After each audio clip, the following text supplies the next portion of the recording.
Okay, you're listening to, and some of you are watching the WSYP Sankofa Radio 95.1 FM in Birmingham, Alabama.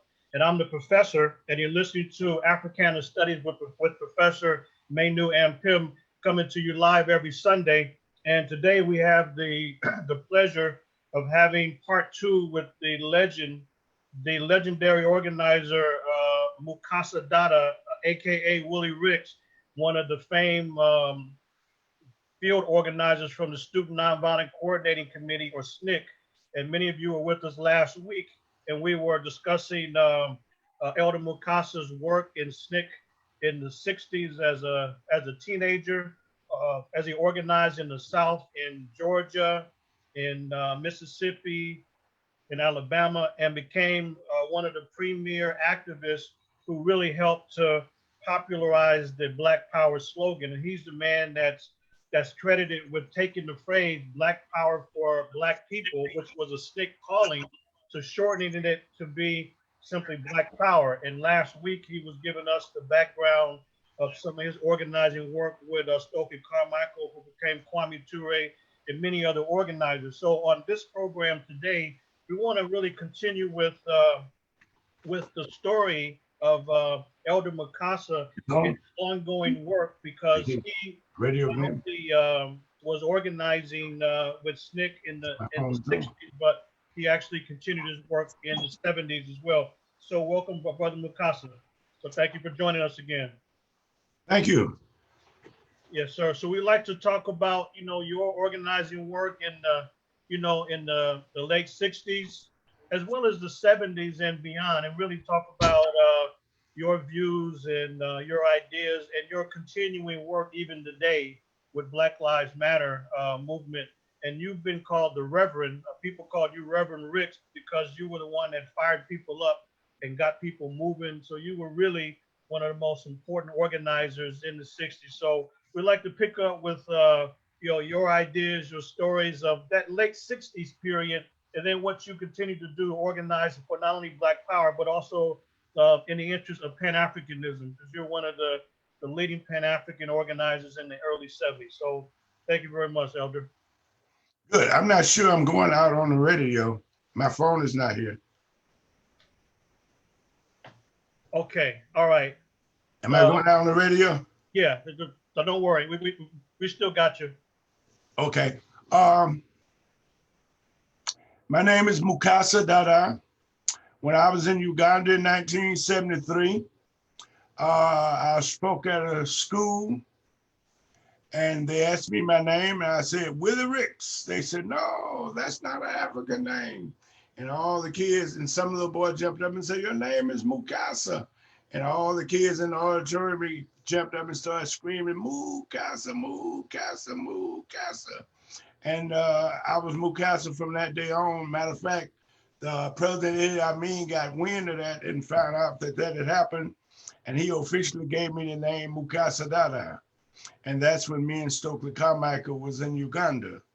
And I saw that as giving the slave master, the white man, his name back and taking possession of my name and part of my culture. So I was very honored to do that. And many people in the world know me as Willie Ricks, and many people call me Mukasa Ricks, and most people call me Brother Africa. And back in the day, they used to call me Freedom, and also people used to call me Black Power. So I was known for the different philosophy that I expounded. Going back to people that wasn't here last week, I would like to just start and say that we are Africans. We come from Africa. Africa is our land, and everybody come from a land somewhere. Chinese come from China, and they're named after China. Koreans come from Korea, they're named after Korea. Europeans come from Europe, they're Europeans. Vietnamese come from Vietnam, they're Vietnamese. We come from Africa, and we're Africans. And Africa is a country, they call it a continent, but they broke it up into 50 different pieces and made it a lot of countries. But we are one, and we must be one Africa. and that Africa, in terms of resources, the richest land in the world, and it belonged to us. It's full of diamonds, gold, oil, rubber, zinc, tea, copper, pearl, cobalt, peanuts, mangoes, and every fruit, water, and everything. Africa have all the resources, all of them, and most of them in the world. Africa is rich. And the people of Africa are very smart, intelligent people. For thousands of millions of years, we don't know. For a long, long time. And we were advanced in so many areas. Some people say we used to travel from planet to planet. You used to jump on something and travel up to somewhere, Syria, or somewhere up in the planet. So we traveled. They say the Dogon people did that, but they had what we call tribes. And each one of these nations that they called tribes, all of them had different aspects of what they contributed to Africa. So when you look at the Dogon people, you're looking at a special people. You look at the Wolof, you're looking at a special people, but all of them Africans. And so when we look at Africa, we built empires and kingdoms throughout Africa, and Ghana, Mali, Songhai, Zimbabwe, Congo, but they were all over Africa. Kemet, and I couldn't name them all, but we could name hundreds or even thousands that we built. And a lot of these, they were very mathematical and scientific and all kind of other things that you and many of you out there should know, and you should be able to add to it. So here you're dealing with a very smart people, You had your own gods. You had many gods or deities all over Africa. You had different aspects of these deities, powerful deities. Some deities were more powerful than others. Some deities was over all the other deities. Some deities, and they predict and did different things. But it was part of our culture. And these are the things that we gave to ourselves and gave to the world. But then again, Africa built all these kingdoms and built universities and started different principles that we talk about: philosophy, math, science, chemistry, medicine, and millions of other things. When you were being left alone and not invaded, you were advancing very fast to the point that you were headed as a continent, or as a country, or as a nation to somewhere high and special. We would perhaps be the gods and the kings and the rulers and the teachers of the earth, which we once were. We would be somewhere high and way over yonder in terms of people looking up to us and honoring us and bowing to us, and we giving out knowledge and information, math, science, chemistry, and developing the world. These are us Africans.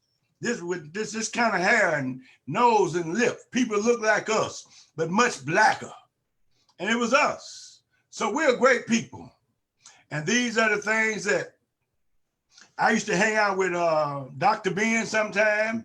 He talked about these things and talked about them in a way and so much I didn't know what the hell he was talking about. Dr. John Henry Clark, I traveled with him a little bit, and Asa Hill, I used to drink coffee with him every day, and he would go in Egypt and come back and give all the brothers around drinking coffee a paper that he write for us and talk about it and all that. And me and him would argue all the time about, I'd curse Asa out all the time about different things. I wanted to take everybody back to Africa, and sometimes Asa disagreed, and we just debate all the time. And we enjoyed debating, or even, so Asa Hilliard, but they would talk about these kinds of things and go deep into African culture and history. And we have to follow these men and their theories into Africa, because it's great. And that then Africa was invaded. And the invasions of Africa took Africa off of its course. one of the people and groups that invaded us were Arabs. They came to Africa and they spread their culture and took over our land, killed our people by the millions, dominated our land, killed many of our men. One of the tactics they use is castrate the men and rape all the women and spread their culture, their religion, and dominate us. And today, in certain areas where the Arabs invaded, you saw Africa turning from black to light, and from African culture to Arab culture and many other cultures that they brought in, and not allowed to have our own culture. But one of the things they did to us is castrate us and rape our women. Then the white man came from Europe, the Europeans. And when they came to Africa, they came with Jesus and the Bible. And they found us with diamonds and gold and oil and silver and copper and pearl and cobalt and manganese. And when they came to Africa, they asked us to pray with them. And we shut our eyes, amen. But when we opened our eyes, they had Jesus in the Bible. But when we opened our eyes, we had Jesus in the Bible. And they had the diamonds, the gold, the oil, the rubber, the zinc, the tea, the copper, the pearl, and cobalt. And many today, all we have is the Arab religion, and all we have is the white man's Bible and the white man's Jesus. And they have our land, have our diamonds, gold, oil, rubber, zinc, tea, copper, pearl, cobalt, manganese, everything. And when we met the white man, when he pulled up on the shores of Africa, if we had met him at the water where he pulled up, if we had met him with our knives and with our hatchets and with our guns and butcher knives and chopped him up and stuck him and beat him and killed him and drug him and ran him back into the ocean with the sharks, we wouldn't be in the condition we're in today. When this man came to Africa, he killed us. In the Congo, Leopold killed millions. Some people said 20 million, 30 million, for how many millions? We don't know. And they would make you work in the Congo. Congo is rich with everything. They would make you go out and get your diamonds, your gold, your rubber, your fruits, your vegetables, whatever it takes. And you go out and get it, and you bring it back, and they take it there, and then they put it on ships and send it to their families in Europe. And their families got healthy and rich and richer. And as they rape you, you got poor and poor and unhealthy. And Leopold and would work you so hard that if you didn't bring them enough of your richness to them, they would cut your ears off, cut your hands off, cut your feet off.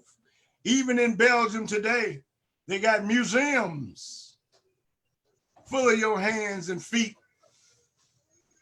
full of your hands and feet and ears, where they demonstrate to the world what they did to you.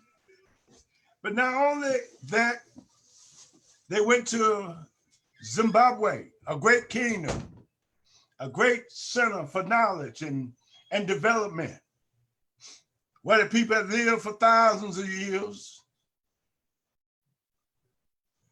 And how you say Rose, Cecil Rose, went there, a poor Englishman. But when he went there, he killed the people and became a very rich man. He became so rich that he sent money to Europe, and all the Africans there was his servant. He killed millions and millions. Some people said 50 million, 40 million, 20 million. How many millions do we know? But they did that. And that's just an example for South Africa, Congo, Zimbabwe, but they did it throughout Africa. But not only did they steal your diamonds and your gold and your oil and your silver, they stole you. All of Africa now fall in the hands of some European nation. They went buck wild coming into Africa, treating us like we was absolutely nothing, raping us, killing us. And when they came to Africa and got our diamonds and gold and all the richness, they built slave dungeons in every country in Africa. And they would put chains on our necks and feet. And sometime if the dungeon were, when I went to the dungeon in Uganda, they had to walk hundreds of miles to walk to Africa somewhere to sell them. In Ghana and Senegal, I was there. I went into the slave dungeons. They built, the first thing they built in the dungeon was a church. Then they went and got all the Africans, kidnapped them, murdered them, put them in the slave dungeon to be hauled away on ships. They put them in big rooms where there were no food, no light, no toilets. And they had a hole, a big old room. They have a hole in the ceiling, and they would take and throw food in there. You couldn't see. This, where they would throw this food would be on the floor. And this is where people had to use their bowels and pee and doo-doo and whatever you want to call it on that ground. And the food would fly in, and they were hungry, and they had to pick that food up, and they couldn't tell the difference between the food and what it already came out of their bodies. But they put them in that big room. Then they had a room for any Africans that said no, any Africans that rebelled. They put them in a big room, a certain room, and locked the door and didn't put food or water in it and let them die. I went in that room and laid down and died in Ghana. I laid right there like I was dead. Then they had to, anyway, there's so many things went on in the dungeons there.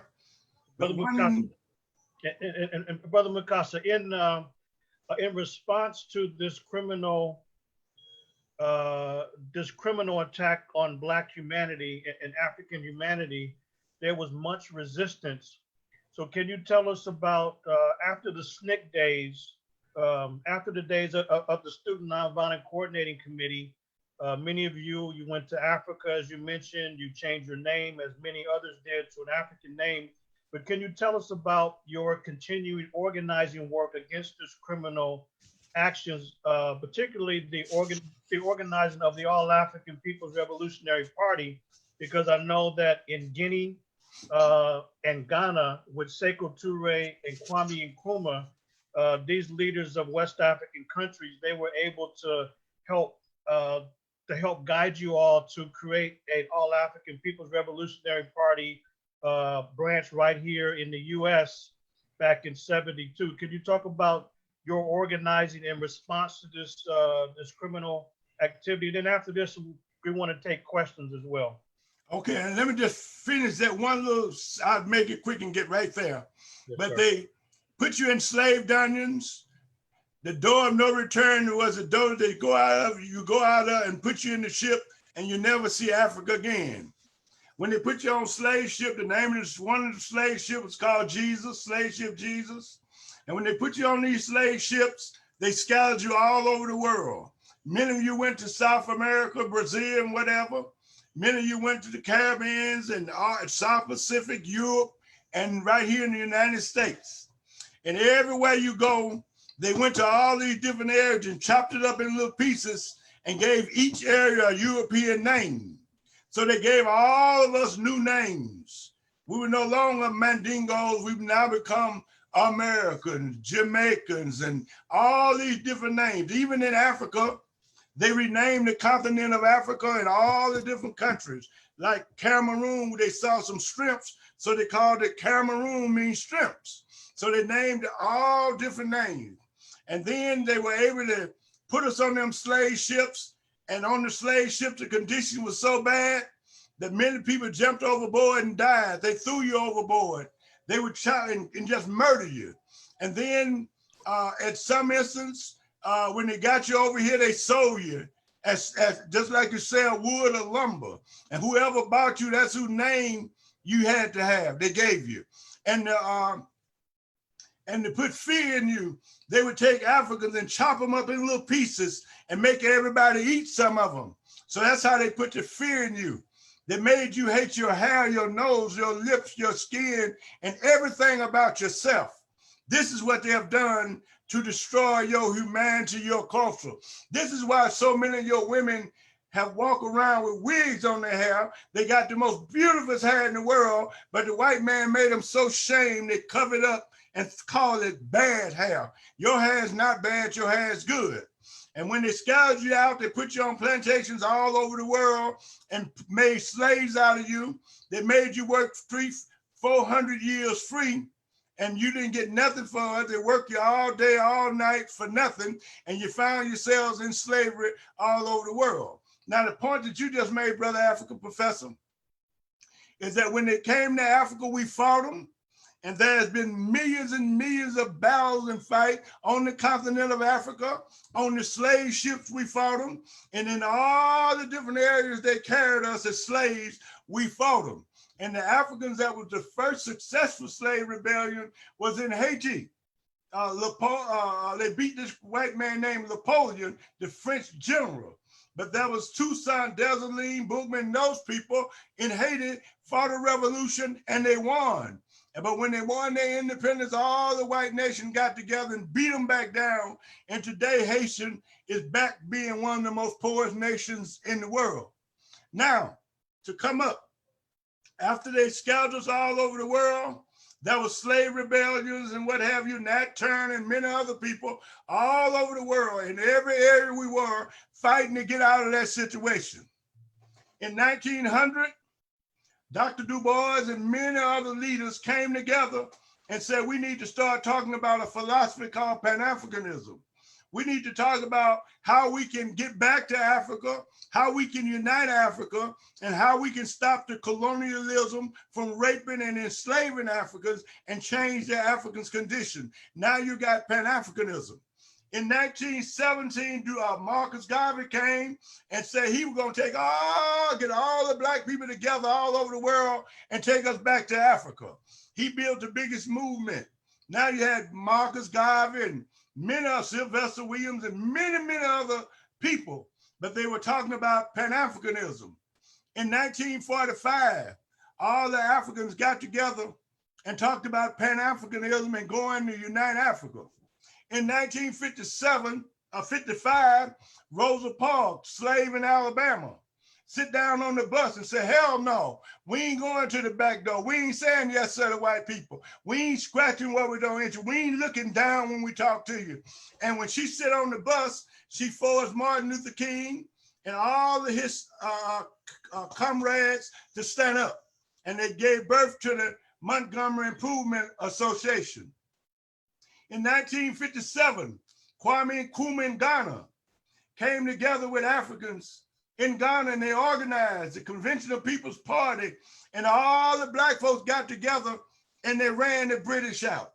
They told the British to get out. We're no longer your slaves. Get off our land. Take your flag down. Take your statues down. Take your image down and get out our diamond mines and gold mines and silver mines. Get away from us.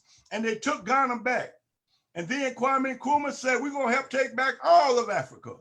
And we're going to help all the Africans all over the world, in Mississippi, Alabama, Georgia, Angola, Mozambique, Cuba, Jamaica, Haiti. We're going to all come together. And Kwame Nkrumah said, Ghana is meaningless unless we liberate all of Africa. And so Kwame Nkrumah came. Then Kwame Nkrumah got independent. He started feeding other nations to get independence. He called Martin Luther King over there from Montgomery.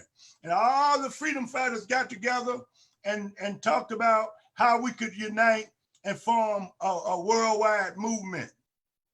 In 1961, we ran 18 countries, white countries out of Africa. 18 nations gained their independence. In 1961, the Freedom Ride, the Freedom Ride started in 60. In 1961, the city movement, Black people began to sit down and demand justice all over the world, all over the South. And when the city movement started, we started a SNCC, the Student Nonviolent Coordinating Committee. And when the city movement started, we began to travel all over, we put together SNCC. And then right during that time, Ella Baker helped put together Martin King's organization, the Southern Christian Leadership Conference. And when they put that together, we now have a movement all over the South. And then all the nations in the Caribbean and Africa began to demand their independence. And then by 1961, 62, there's a movement to liberate our people. So all the city movements are now on, all the nations in Africa demanding independence, and we now moving toward a world movement. In we fought for voter registration. They bombed us, they killed us, they burnt down churches in South Georgia, Alabama, Mississippi. They assassinated people like Cheney, Swanton, Goodman, Medgar Evers, Mr. Damon.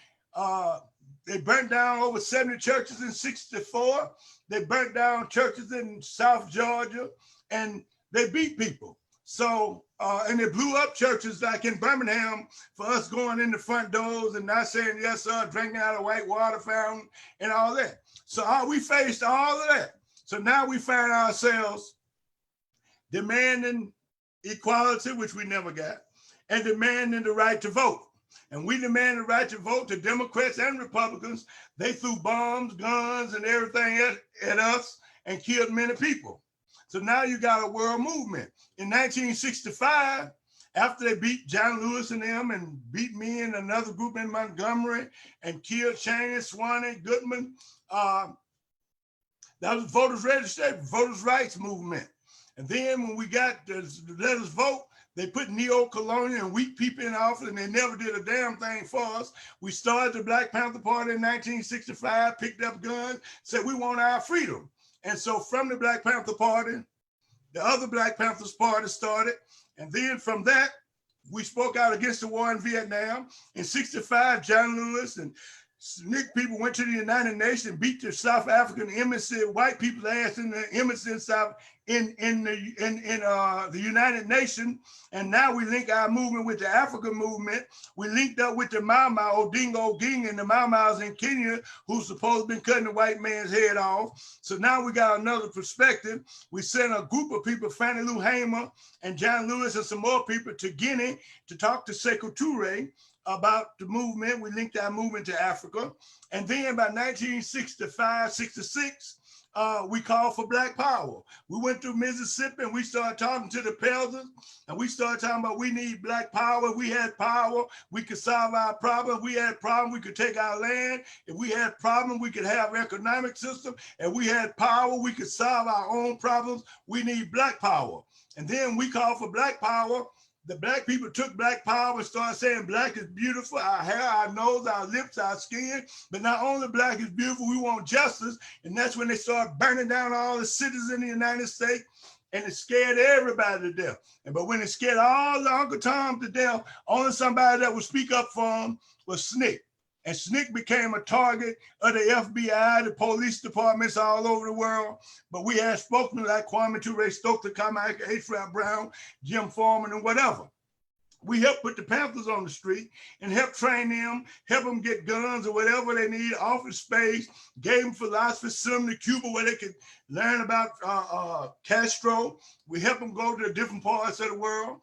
And then by 1967, all the cities were on fire. We were burning down America. They were shooting us down like dogs. Whenever we march and ride, you could see 50, 60 Black people laying in the streets dead. So now we come to say we need to link up with our people in Africa. When we looked at Africa, we saw Angola, Mozambique, South Africa, Zimbabwe, and other nations in the world fighting for freedom, but they weren't nonviolent. They were using guns and bombs and shooting down airplanes, and these bombs and guns, that the things that bombs fall on made right here in the United States, airplanes made right here in the United States, Portugal, France, Britain, and we found ourselves fighting with them. And we joined in with South Africa, we joined in with Angola, Mozambique, and we internationalized our struggle, and we began to see that we were fighting for Pan-Africanism. So our fight is for Pan-Africanism, and Pan-Africanism, as we define it, is the liberation of Africa, the total liberation, unification of Africa under socialism. So that's where you said you wanted me to go, Mr. Professor. I just wanted to lay a foundation for it, and now we can go to whatever. But our fight is for Africa. Our fight is for land. We realize that the Democratic Party ain't got a damn thing to give us. They don't do nothing but rob and steal and take from us. The Republican Party is the same as the Democratic Party, ain't but one party. They're all in the same bed. They do the same thing, and they want the same thing, fighting for the same thing, and fighting for imperialism and capitalism and supporting colonialism all over the world. And also, I want to say that Uncle Tom's came up too back in them days, and they try to help hold us down. Even Uncle Tom right today, they shoot at us, they kill us, they do whatever the white man tell them to do. Black police, black judges, black businessmen, they don't care about us, they just care about money. So we call these Uncle Tom, when they stretch out around the world, we call them neo-colonialists, and they got governments in Africa and other places, and they got guns and armies, and they hold the guns on their people while these people come in and take out the diamonds, the gold, the oil, the silver. They work you for nothing, and they put the police out here to hold you in slavery and to hold you down and to hold you back. The police is nothing to do nothing but protect the interests of the rich people and hold you in check. They're nothing but slave watchers and slave holders. That's why they treat you and us the way they treat us, and we can only stop it through revolution. So we need revolution, and it's time to fight. Our fight is for Africa. All revolutions are fought over land. If you ain't got no land, if you ain't fighting for no land, what you fighting for? Nothing.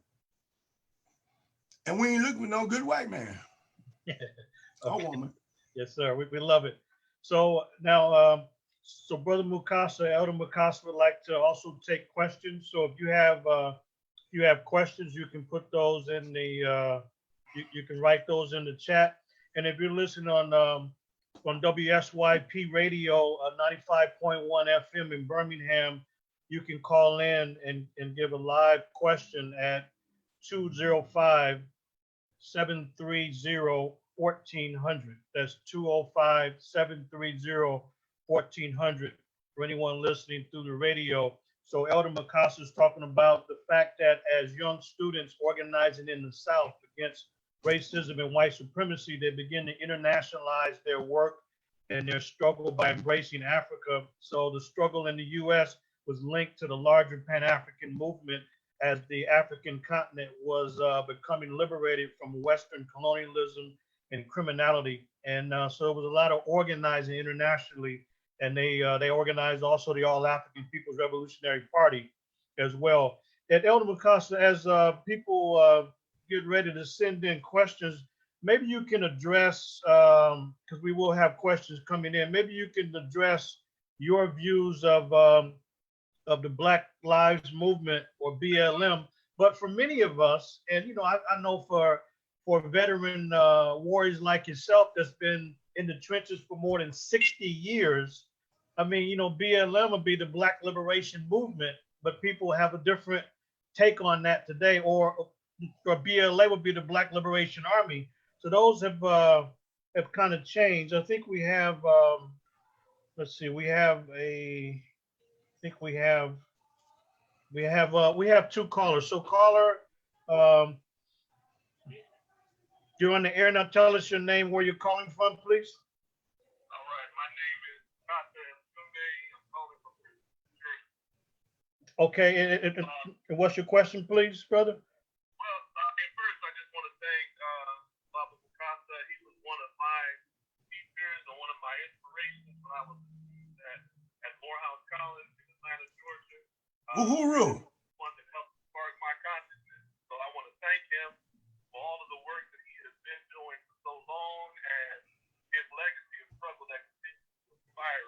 Okay. My question for him is, what's the best way for the Black Lives Matter movement today to connect with the continuing freedom struggle on the African continent? Where are the best places in terms of developing political relationships? What are those organizations? What are those movements struggling for Pan-Africanism today that Okay. can help to perhaps transform the Black liberation, the Black Lives Matter movement today, Okay. so it becomes Pan-Africanism in its vision? Okay. Thank you very much, brother. We appreciate the question. If y'all didn't hear, the brother was calling. He knows Elder Mukasa from Morehouse. Brother Mukasa said Uhuru, which means freedom. And but the brother's question was, what's the best way for the Black Lives Matter movement to connect to struggles in Africa today, so that the Black Lives Matter movement can be more aligned with Pan-Africanism? So can you address that, Brother Mukasa? Well, they're connecting through it by fighting. So keep fighting, keep burning down America, keep tearing up America, keep raising hell, keep bringing disorder to this country, and keep fighting for liberation. And you will come together and you will see other movements and people that's fighting all over the world. And we have to link you together and link up our little soldiers and armies that operate on different levels. We got some soldiers operate, we got soldiers and we got armies. Like Gaddafi had a major army, even had nuclear bombs. We hooked up with him, but he made a mistake and got rid of his nuclear bomb. That's why they bombed him and killed him. We need to get us some more. But we have to link up together, form an organization, and all of them have to be introduced to Pan-Africanism. All of them have to do liberation, look at Cuba, look at Venezuela, look at Zimbabwe, and look at the historical revolutionary movements of the world, look at China, Vietnam. And if you see what they had to do, you'll see what we had to do. And right now, the Black Lives Matter, they more mobilizing and not organizing, but we have to bring organization to it where we can coordinate our activities. And even the little armies that's popping up all around, we need to organize them where we can coordinate our activity. And when one have to hit something, we all hit all over the world. And be like other forces in the world. When their nation fight, then their people that's all over the world, they're fighting. The Black Lives Matter really need Black power. It's not Black Lives Matter, it's Black power that matters. We need Black power. So Black Lives Matter, and you come on to Black power. When you come to Black power, you'll be fighting for Africa. And when you come to Black power, you'll come to Pan-Africanism. When you come to Pan-Africanism, you'll come to socialism. And when you come to that, you'll come to the redistribution of all the wealth, take everything that the rich people they got, because they stole every inch that they got, and give it back to the people that it belonged to. And that's the masses of the poor people of the world. All right, thank you, Brother Mukasa, for that. So Black power matters, and that will lead to Pan-Africanism and then socialism. We have a second caller on the line. Caller, if you're there, could you give us your name and where you're calling from, please? Are you there, caller? All right, they may call back. So while other people will send in a question or call back in, the number to call is 205-730-1400. That's 205-730-1400.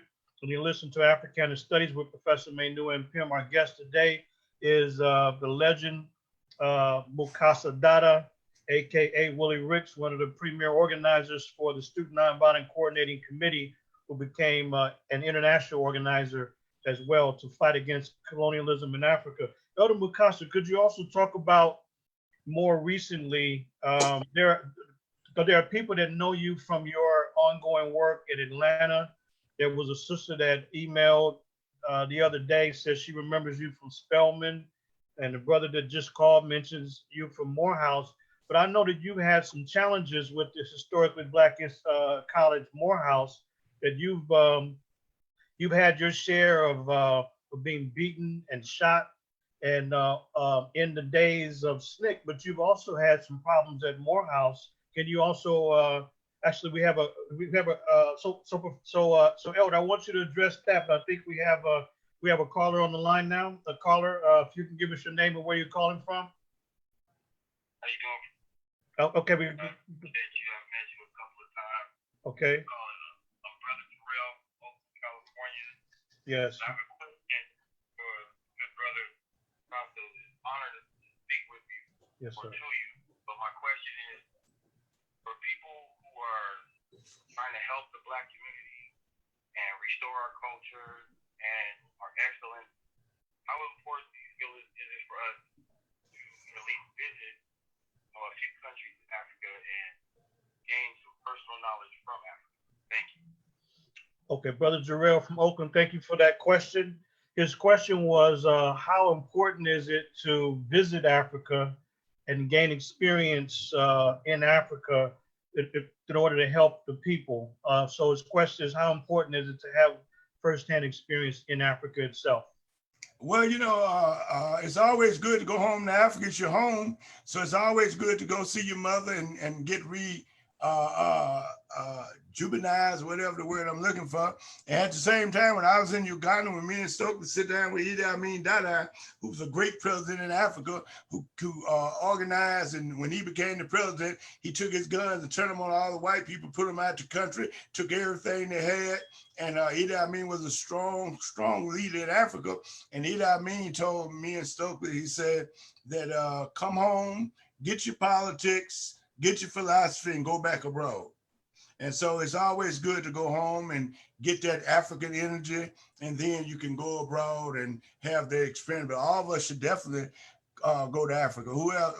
What animals don't return to their own nests, their own territory?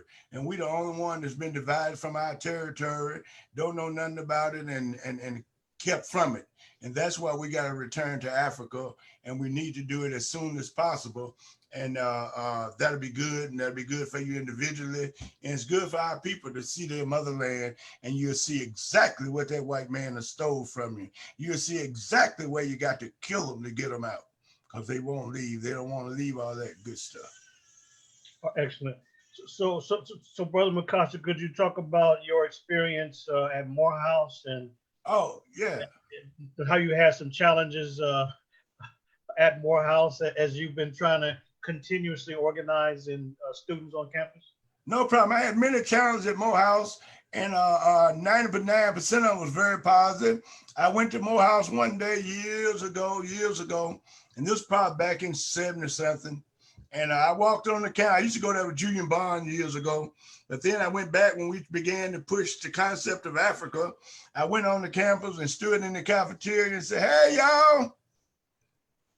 And I said it like that, "Hey, y'all, could I have your attention?" And when I said that, everybody stopped and listened. I said, "Do you know you're African?" And when I said that, oh man, hell broke out. Africa. Oh, they started screaming and hollering, and some of them started cussing and saying stuff, and I started battling with them. And that's when the fight started. "We Africa, so-and-so." Boy, the biggest arguments started right there in that cafeteria. And boy, I was standing there battling with them, and they were all just screaming, a bunch of them, some for me, some against it. But it got so hot that the police came in there and got me. Said, "Come on, man, you got to get out of here."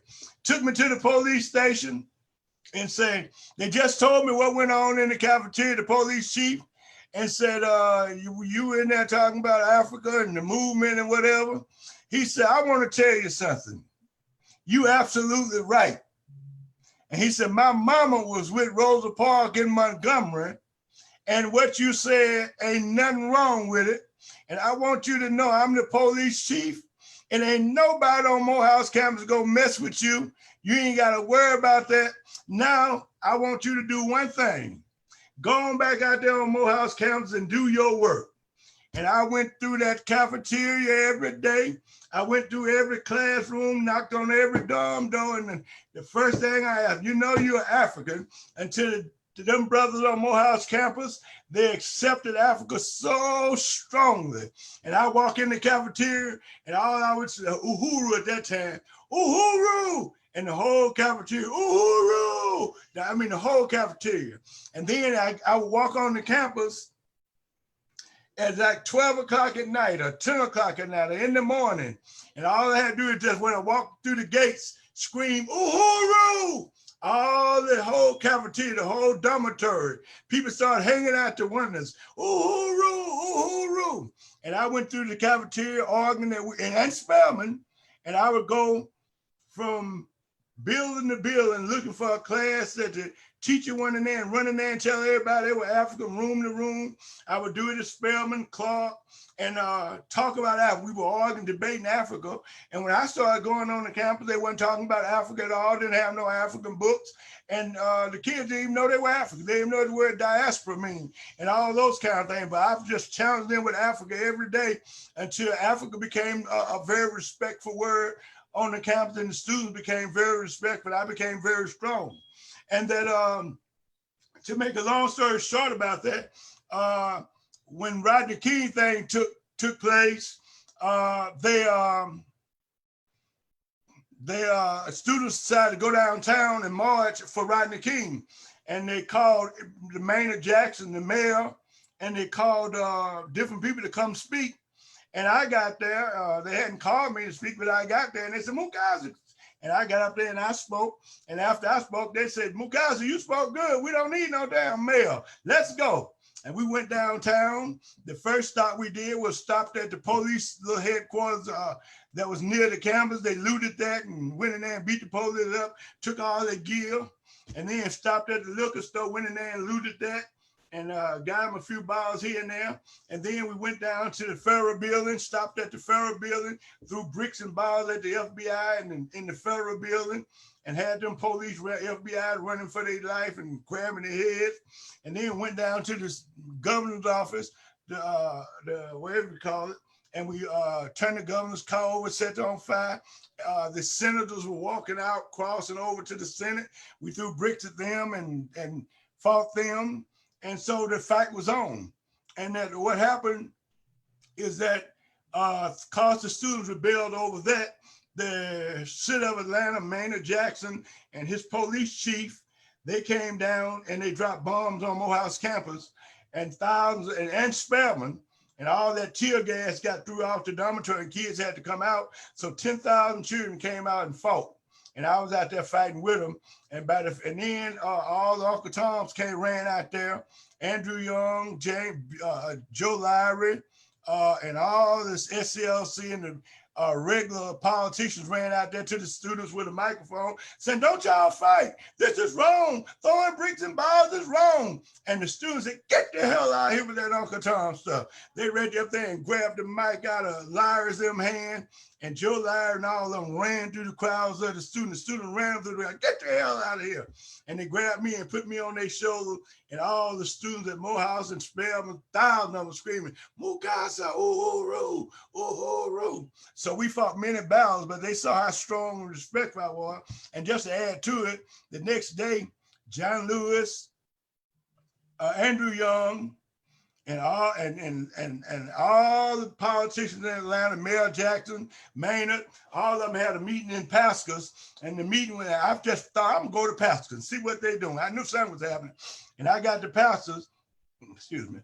When I got to Pascas, they were meeting to talk about how they were gonna throw me out of Atlanta and how to stop me and how to run me out of town.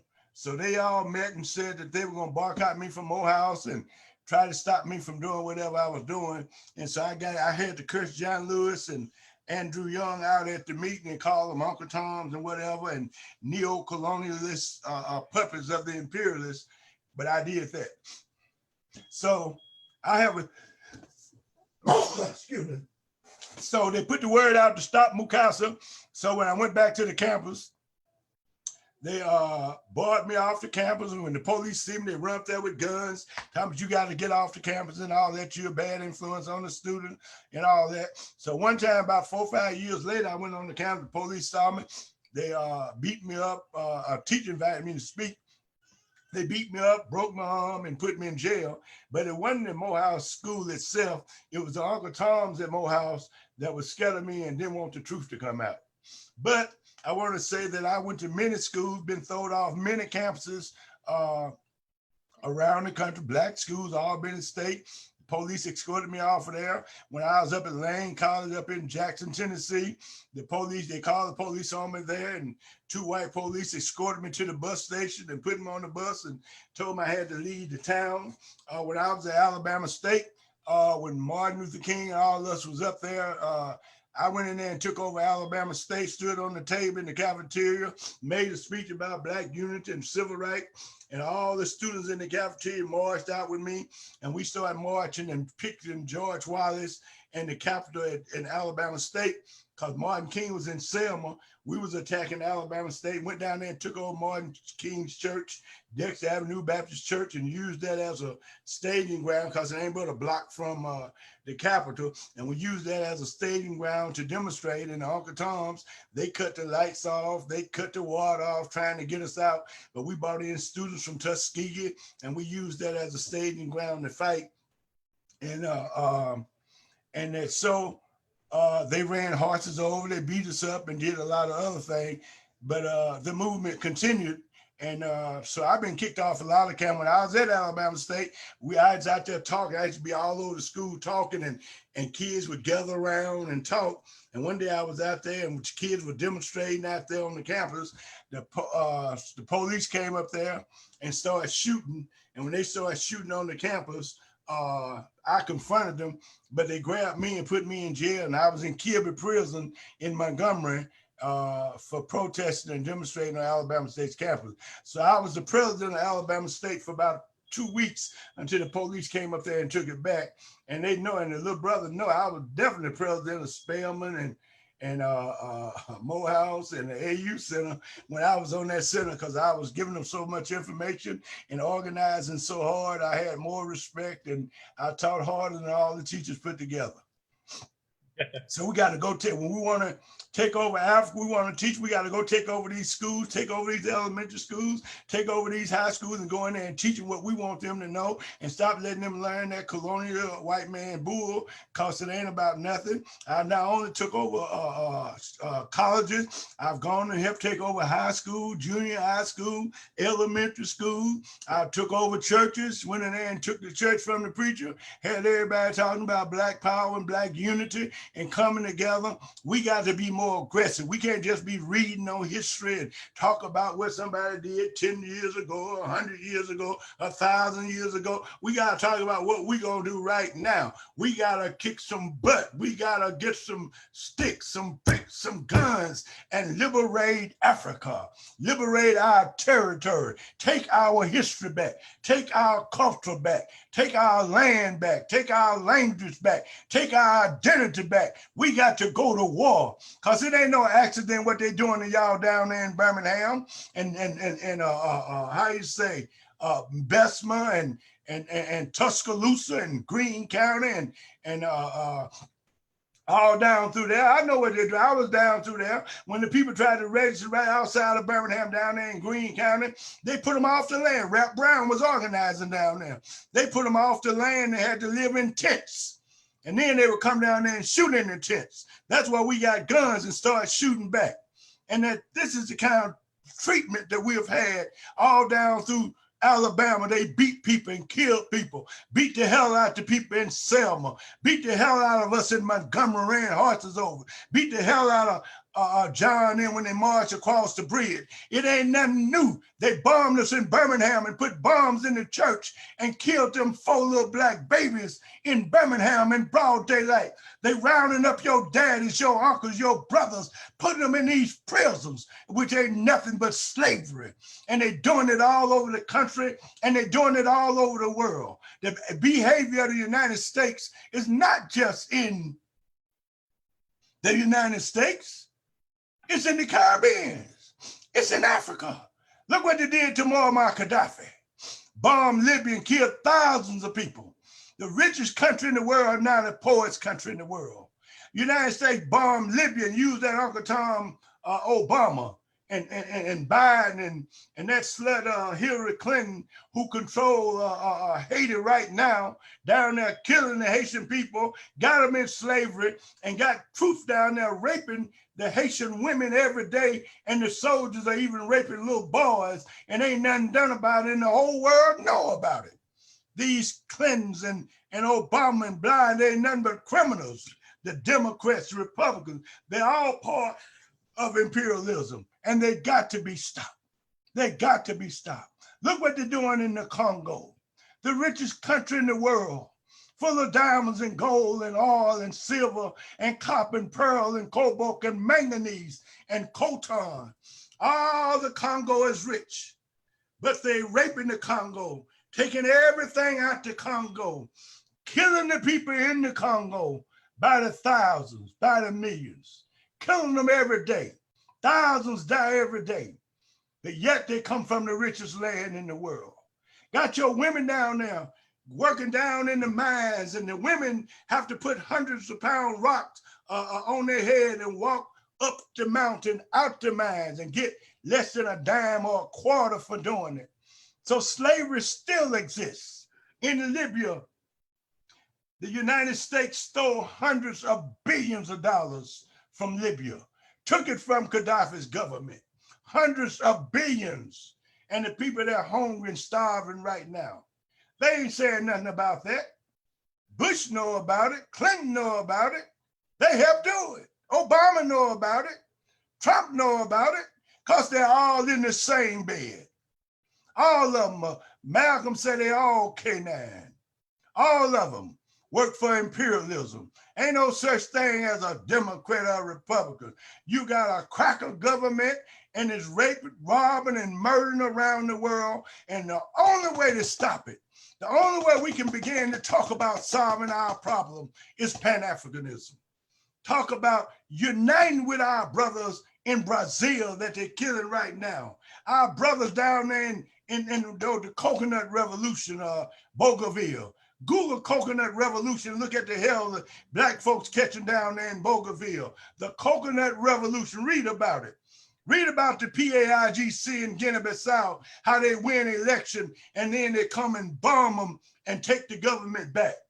Oh, everybody, ain't nobody voting. People taking guns and taking power now.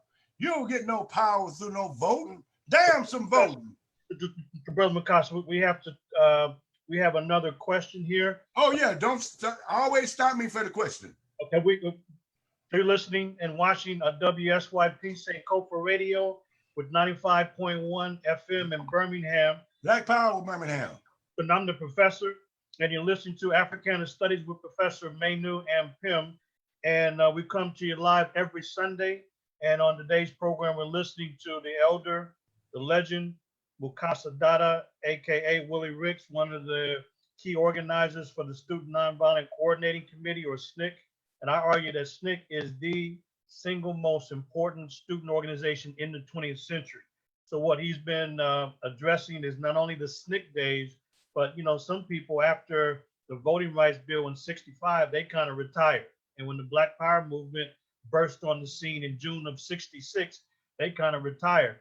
But Brother Mukasa is indicating the ongoing work of many of the Pan-Africanists who were part of the Black Power movement, who began to internationalize their struggle as they embraced the African liberation movements. So the question we have, let's see. Now, if you're listening to WSYP Radio, then you can call in to 205-730-1400.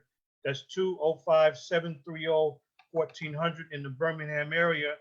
And so, Brother Mukasa, the question, it's kind of multiple questions, but this question here is, how do we break away from mainstream ideologies of the current capitalist society? In other words, what would you recommend? How do people effectively break away from the mainstream capitalist ideas? I'm not sure, maybe the person's teacher, but certainly working with people wants to get ideas about how to break away from a white supremacist doctrine, racist doctrine, and capitalism. Well, we got to start teaching our people and educating them and letting them know what capitalism is and the crimes it committed. Let them know it's born on slavery. Let them know that capitalism is a system where two people exist, slave and a slave master, have and a have not, an oppressor and the oppressor. And the oppressor always have to kill the oppressed. we the oppressed must kill the oppressor, and the slave must kill the slave master and take back over what belonged to you in the world. And so if you want to know what you must do, look at what Cuba did and what they're doing now. Look at what Venezuela did and what they're doing now. Look at what Nicaragua did and what they're doing now. Look at the fight that the Vietnamese waged and what they're doing now. Look at what the Chinese did and what they're doing now. And look at what other nations, Eritrea and Zimbabwe, and look at what they're doing. And then you begin to see what we have to do. But we have to now begin to link up with our people all over the world. We can't just fight talking about African American. You know, damn African American. When you say African American, you're linking yourself to a slave master. I was enslaved by the folks that call themselves American. I'm French American. You were enslaved by some crackers call themselves French. I'm British American. I'm British so and so. You were enslaved by some crackers call themselves British. Don't identify with them, devil. You're African. You're Mandingo. Oh, and be proud of it. So if you're gonna fight, we have to talk about liberating ourselves. We got to get organized. And if you're going to get organized, you got to be fighting for something. Our fight is for Africa. And if you're fighting against capitalism and imperialism, then you're fighting for socialism, which will lead to communism. And it's the enemy that made you screech when you hear the word communism. They try to make communism look like something bad. But if they make it look bad, then it must be good. Our fight is for Africa. And if you're fighting against capitalism, what do you say? Okay, no, this okay. So we got another caller. Sorry, Elder. So caller, if you could give us your name and where you're calling from, please. This is Gregory Dorr. I'm calling from Savannah, Georgia. Okay. Are y'all aware of Dr. Robinson? Dr. Robinson, where in Atlanta? I think he's at Alabama State. He's taught Yeah, I know Rob. I helped him put together the African American Studies Department. I helped him put that together. Civil Rights Museum they're building. Yeah, I was with Mukasa at Morehouse. I was that freshman class that they gave him all that hell that he ended up being a true historian for everybody. Everybody loved him now. That's right. And I love all my Morehouse soldiers. And wherever I found them in the world. We've seen some of the deepest crises in history, in Black American history. This is recent epidemic problem with George Floyd and the riots breaking out, innocent people being killed. This is my problem with the rise of supposedly Black Lives Matter. With the success, we've had a lot of different groups, but where we stand is that no matter what we do, we still have to deal with criminal violence, violence that erupts from Black and white Americans against people that want change, people that want to do better. Just the other day, I was in the Walmart and was attacked by a Black man. I didn't know which way he came from. I still don't even know where he's at. And I think he took the keys to my car. I had to get another key. I had to spend over $500 to get that thing straightened out. And I heard a voice come to me and said, "Don't go to that Walmart. Go to the white man's Walmart because it's dangerous over there." So these small wars, America is an underground crime, and it showed after we get all the funerals, all the marches, all the gatherings. Look at what happened. Okay, so in Atlanta at Wendy's and yeah, just ongoing. We are too destructive, but it's not our fault. If you suppress so long, yeah, that much slavery and don't have money and food, you know, it's the bitterness that continues to come out. But when we knock down the government and we defund the police, we create more of that violence. So it's kind of like a no-win situation. We just got to keep our eyes open and stay within our families and try to keep moving on. You know. Well, thank you for your comment, brother. So still don't have a vaccine yeah. yet. Let's leave it at that, brother. Hey, brother, so we appreciate your comments, Brother Greg, and the comments well taken. And but look, brother, let's face it, there's always going to be contradictions when you're in a protracted struggle against the enemy. So you're going to have those kind of issues. So what kind of hate you talking about? Where you fight back? Where you burn down Walmart? Where you burn down these stores? We're gonna burn down all the shit. Matter of fact, all this shit need to be burnt down. And how you gonna tell me to be nonviolent when you go to Vietnam and kill all them people for these white people? Go to Iraq and destroy the whole country, killing thousands. Lebanon, Syria, some people in Yemen right now, killing all them people in Yemen, kill people in the Congo and all this stuff around the world. And then when it comes time to kill the white man, somebody talk about nonviolent or talk about peace? Hell no. And that the violent people and the criminals is the police and the government that you fighting against. If they can shoot us and bomb us, well, hell, we can shoot back and burn their butt. Black power. Appreciate it. And now the other thing I want to mention or ask you about, Brother Mukasa, so that the viewers also know about your ongoing connection with the young people. I know when Rayshard Brooks there in Atlanta, when he was sleeping in his car at Wendy's, he was killed on June the 12th. I know you were out there helping to inspire the young people on June 20th, and most of them, you know, because they hadn't been involved in struggle, because they haven't read very much, they haven't been taught, or they didn't know who you were, and you had to tell them when you were out there that they needed to Google you, and people were quite excited. But can you tell us about your experience there in Atlanta, and that somebody that came by shooting, and this was around the Rayshard Brooks incident around June 20th. Can you tell us about that and what your experience has been out in the community at that situation and in general? Because I think people would like to know, more about your experience with the Black Lives Matter group, and folks are out there challenging the police and everybody else that is racist and anti-Black. Also, I told them to Google my name. There was some young kids didn't know a lot about a lot. So I knew I needed to be out there with them and let them know they were African, let them know that they were part of the African Revolution, and the revolution is worldwide, and what they were doing very good.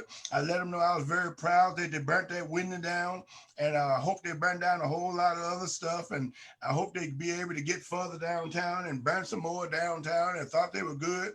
And they was out there with their little rifles, machine guns, they looked like little machine guns and whatever, and out there. So I went out there to give them some political education and let them know that nobody would have never paid Brooks no attention if they hadn't burnt down that windows and went out there with guns and raised hell like they did. And that's what brought attention to it. And that's what made a lot of people come out and demonstrate and protest and got attention worldwide by them setting that stuff on fire. And I thought that was very good. And I told them that when they wasn't paying Martin Luther King no attention, when SNCC went out there and started helping these people burn down Detroit, Newark, Watts, and America was on fire, then they wanted to listen to Martin Luther King nonviolent. But before, we went out there with Rap Brown them and got our people to fight in the streets and burn down this country and let them know we'll burn, baby, burn. Let them know we believe in Black power, and let them know that's a real criminal, the United States government. And we got them out there doing that. Then they want to talk to somebody like John Lewis or Martin Luther King. But so when I went out there and let them know that they were great people, good people, because Uncle Tom was trying to make them look like they were bad and trying to make it look like they shouldn't have burnt down windows, they shouldn't have burnt down a Walmart and all that other shit. I let them know that they did the right thing. I was very proud of them, and that we were African. Africa's our land, and we'll never be free until Africa's free, and that you down here in slavery, you're oppressed, your friends, your brothers, they're being put in jail, they're being beat every day and being shot every day, and they're beating you down every day, and the jails ain't no good. We need to burn the jails down too. We need to beat the hell out the judges, because they ain't doing nothing but robbing you and stealing from you. And the whole United States government ain't no good. And the president don't give a damn about you. The mayor don't care about you. We've got a little sister mayor. She doing her best. But don't nobody care about you. We got to care about ourselves. And I let them know that the president is dumb. The senators are dumb. The congressmen are dumb, the governor dumb, and y'all smart. Y'all some smart little children. And I thank you for being out here with these machine guns, and thank you for burning down windows and fighting back for our people. And that is you who making the difference. So while I was out there telling them that, some white folks came by in the cars and started machine gunning the group, and bullets, it just loud. It's just so loud, boo, and repeating, boom, boom, boom, boom, boom, boom, boom, boom, boom, and it's so loud, it freezes you. And I fell down, and bullets flying all over, hitting cars, and one lady got hit. I guess one lady had to get. I had to get out of there because of the situation. And then the day before then, somebody got shot. And I don't know how many other times people they came down there shooting. But our people are under attack all over the world.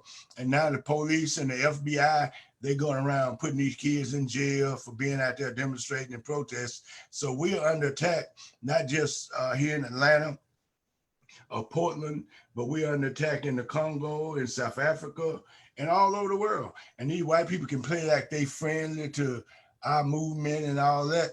But and the government act like they want to be nice, like they did John Lewis, and they did Mandela the same way. But after Mandela, and after they got him out of jail, and after they celebrated him, the white folks kept the diamonds, the gold, the oil, the silver, the copper, the pearl, the cobalt. They kept everything. So the white folks in South Africa are still rich, and the black people who the land belonged to, they're still poor.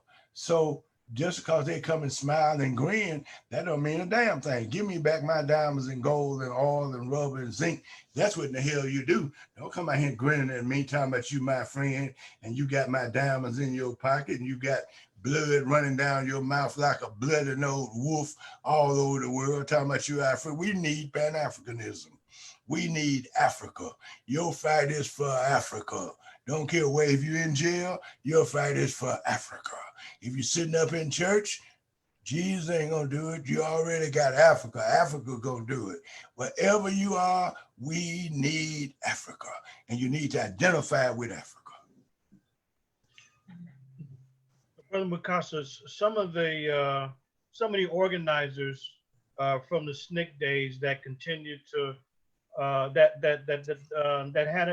had a major impact on your development and the development of other young people. But who were some of the ones that you would say that people need to know more about, like James Foreman or Bob Moses, and some of the people that were organizing in Mississippi, and that helped develop you all as organizers? Because one of the things that clearly is an issue today, and people have raised this question, is that a lot of the young folks, they don't really learn from elders how to really organize. Like you mentioned earlier, that, you know, the Black Lives Matter folks, a lot of young people, they're mobilized and they're out there, but they're not organized. And so is there any of the people that you would like to mention that really people should know more about and really look at their legacy and their influence that help you all to become accomplished organizers and that continue to do the work after the SNCC days? Well, James Foreman, definitely somebody that we have to look up to and look to. But there was so many, and many people were not people that had all this great identity and stuff like that, just local people, but they were freedom fighters and warriors that made us. And that so many people that didn't leave their name just went out there and fought and don't even have a name behind them, but they were great intellectuals, great teachers. Ella Baker, of course. But there was so many of them that we can't even begin to name them. And that like Ella Baker and Fannie Lou Hamer, but with Fannie Lou Hamer, you had Miss Divine, Miss Palmer, and so many other women. It was probably 100 of them together. And June Johnson, and many of them stood there and fought. Many women, Ruby Dodge Robinson, many. And that, but Miss Hamer just stand out as an example, and they just stuck her out front. But there were other women that was telling it just like she was and going through the same thing that she had gone through. And that's our women all over the world. So our women all over the world have been great freedom fighters, and there are great soldiers out there, like they pump up Nelson Mandela, but it was Winnie Mandela. And then so many people. And then when you look at around the world, you have to look at soldiers like Fidel Castro and the Cuban government and the people of Cuba. You look at the Vietnamese revolution and the people of Vietnam, how they defeated the United States and fought them and won and took their land back. Look at the little brother in North Korea. He's a great brother, got him a nuclear bomb, and he able to defend himself. And we sitting over here defenseless. They kill, murder, put your children in jail, drug your whole community, and we don't even have nobody to protect us. We don't have an army. Where's our armies? And every time we build an army, they go bomb it and kill it, like they did Muammar Gaddafi's army, like they did Kwame Nkrumah, like they did the little brother in Burkina Faso, Thomas Sankara, and killed and destroyed his government. And like they did doing all over the world. They got armies all over the world working for them, and African. And these are soldiers in Africa with all these different governments, and they use their guns on their own people and hold their own people down. I could solve the problem of all Black people in the world in 1 minute. In 1 minute. All we got to do is get all the African presidents together and let them vote to have a United States of Africa. A United States of Africa will make Black people worldwide the most respectful people in the world, the richest people in the world, the strongest people in the world, and the most developed people in the world. All they got to do is vote to say, we want a United States of Africa. So if you want to, I'm asking all, you can hear my voice, form a group of 5 and sit down and start talking about what we're talking about right now. All y'all can call me back. If groups of 5, call me back and get your group to call me in and zoom me in. I don't care if you're in Alabama on the radio, call Mukasa, zoom me in. Call me back on the radio. My number is 678-777-4361. And also you can help me in any way you can too. But also break up in groups of 5. Start looking at videos on the internet. Kwame Nkrumah, Kwame Ture, Jim Foreman, and all the different freedom fighters worldwide. Look up freedom movements. Google the Chinese Revolution. Google the revolution in how you say. Just Google all the revolutions, and you begin to see. But you got to open your eyes up. Right now, your eyes have been closed by your enemy. You have cataract that you can't see, because they put the cataract over your eyes. Your earwax where you can't hear. Even the truth is out here, and people been telling for 50 years, you can't hear because all this white garbage that's in your head, you can't see. Your women's hair is beautiful. Most beautiful women in the world, but they got wigs on, you can't see it. And many of you got a wig on your brain. You can't see and you can't think. That's what the white man in America and this government is doing to you. Ain't none of them no good. Stop running behind Biden and Bush and all that. Stop being scared of white people. They ain't nothing but the enemy. Your fight is for Africa. You'll never be free until Africa is free. So your question is, just look at freedom fighters worldwide. And I've been influenced by all kind of people. I was influenced by the revolution in Guinea-Bissau, Amilcar Cabral, before they assassinated him. But he had an organization called PAIGC. Google that. Augusto Neto in Angola. I helped fight with them. And all them freedom fighters of Angola. Google them. Samara Michel Frelimo in Mozambique. I helped fight with them.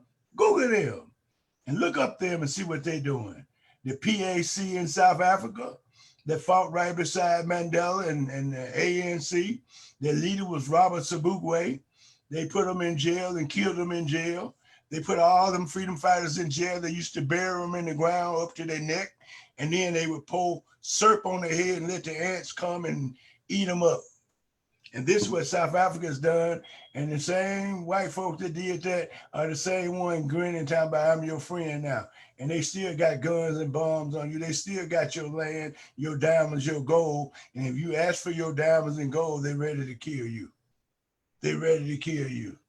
If you want your freedom and seriously want them, the United States is ready to kill you right now. They're rounding your children up, putting them in the jails and prison. We have no other choice but revolution. And revolutions are bloody, not peaceful. Not peaceful. That's what I used to tell Martin Luther King and John Lewis. Revolutions are bloody. And that's why I was willing to go out with all the people that were rebellion, throwing bricks and balls, teach them how to throw bricks and balls, tell them to shoot, tell them to fight back. And I fought in many, many battles and joined in with many, many battles that was taking place. If I couldn't, I joined in with them. And if I couldn't get to them, I supported them in every way I can. That's why I supported the Vietnamese Revolution. I supported Saddam Hussein. I supported Syria. I support Yemen right now. I support Zimbabwe that they got an embargo on, trying to starve them to death. That little heifer, what's her name, trying to run for president, that was in the Clinton government, Susan Lee, Susan something, little devil. She helped put embargo on Zimbabwe. So did Obama. So ain't none of them no good. If you're in the government, you ain't no good. The United States government is rotten to the core, and it's gonna take revolution. And I'm calling on all of you to organize. Now, don't just hear my voice. I want you to go and get 5 people together and sit down and start talking. That's how we organized the Panthers when they came together and said, how can we get some more people? We told them to organize 3, 3, and 3. Each one of y'all organize 3. And then when you get them 3 organized, let them go out and organize 3. And then when they get organized and really tight, let them go organize 3, and you will grow. And that's where the Algerian Revolution, when they fought in Algeria, they broke down in 3, 3, and 3. That was over there with France Fanon and Ben Bella. And now I'm asking you to break down in 5s. 5, 5, and 5. Get 5 people together. I don't care who they are. And y'all start sitting down, talking together, discussing together. Zoom me in and Zoom other revolutionaries in and talk to them. Start talking to each other, studying with each other, and discussing what's going on in this world where you can begin to see, because there are so many people in the world that's trying to cover it up and trying to get you not to see. They don't want you to see. And so many people come and be on the enemy side. They're blind. And anytime you expose them to this evil system, they run from you. So I'm asking all y'all, Google my name, Mukasa Dada. Mukasa Dada, Mukasa Dada, and then call 5 more people and tell them to Google it, because we got to expose and teach people and teach as many people as we can. And also, if any of y'all want to be a supporter of what I'm doing, I have a Cash App. It's called Mukasa Ricks, Ricks, Mukasa Dada, and you can go to Cash App and put my name in, or you can put my telephone number in there, 678-777-4361. I need your support, but I need your help. I can't do it by myself. I've been out here 60 years, never got a penny for it, never asked nothing for it. Years ago, I heard a man, freedom fighter, make a talk, and he talked about something in the Bible where somebody said, I'll take the crumbs. Some people got to have diamonds and gold and richness, but I'll take the crumbs. And I took it from there. I said, I'll take the crumbs. I went to SNCC, through the All African People Revolutionary Party, never got paid. And the money I would get, I would give it to the party because I thought I knew it was for the liberation of Africa. And I have nothing, zero. But I know that if I'm going to Guinea-Bissau or going to travel or going to move, I got to have help. I need your help in every way. All the skills you got, whatever it is. If you can just cook a piece of cornbread, if you can drive a car, you got 1 million talents, and all those talents can be used for the revolution. I need y'all. Please help me. Help me fight. Help me organize. Go and get 5, 5, and 5. And I'm saying that to say that SNCC always used me as the emergency speaker. When they wanted people to march and demonstrate and protest and go out and raise hell, face the police, face death, face bullets, face dogs, faced jails and billy sticks, they called me to get up on the stage to speak. And I would walk out to churches sometime with 50 or 100. When I did that in Americus, Georgia, we walked out with over 100 or 200 people. And when they marched downtown that night, about 10 o'clock, for freedom, the police, the sheriff, and posses came into town and they beat them. They bust their skulls, they bust their ribs. They beat them and threw them on garbage trucks. Little children threw them on the back of garbage trucks and put them in jail and took them out into abandoned prison and threw them all in prison. Little girls, 8, 9, 10, 12 years old. And they say, and then we exposed them. Dick Gregory, they said there wasn't no violence. When we exposed them, they said we were lying. And Dick Gregory was on television one night. And he said that they say in Americus, Georgia, there was no violence. But we had slipped into the jail, in the prison, and got the little children bloody clothes, little bit of children, bloody clothes. And he held those bloody clothes up on television and exposed Americus, Georgia. Google Sumter County movement or the Americans, Georgia movement. Look what the violence that we faced. Look at the violence we faced in Moultrie, Georgia. They beat my teeth out of my mouth for drinking out of a white water fountain.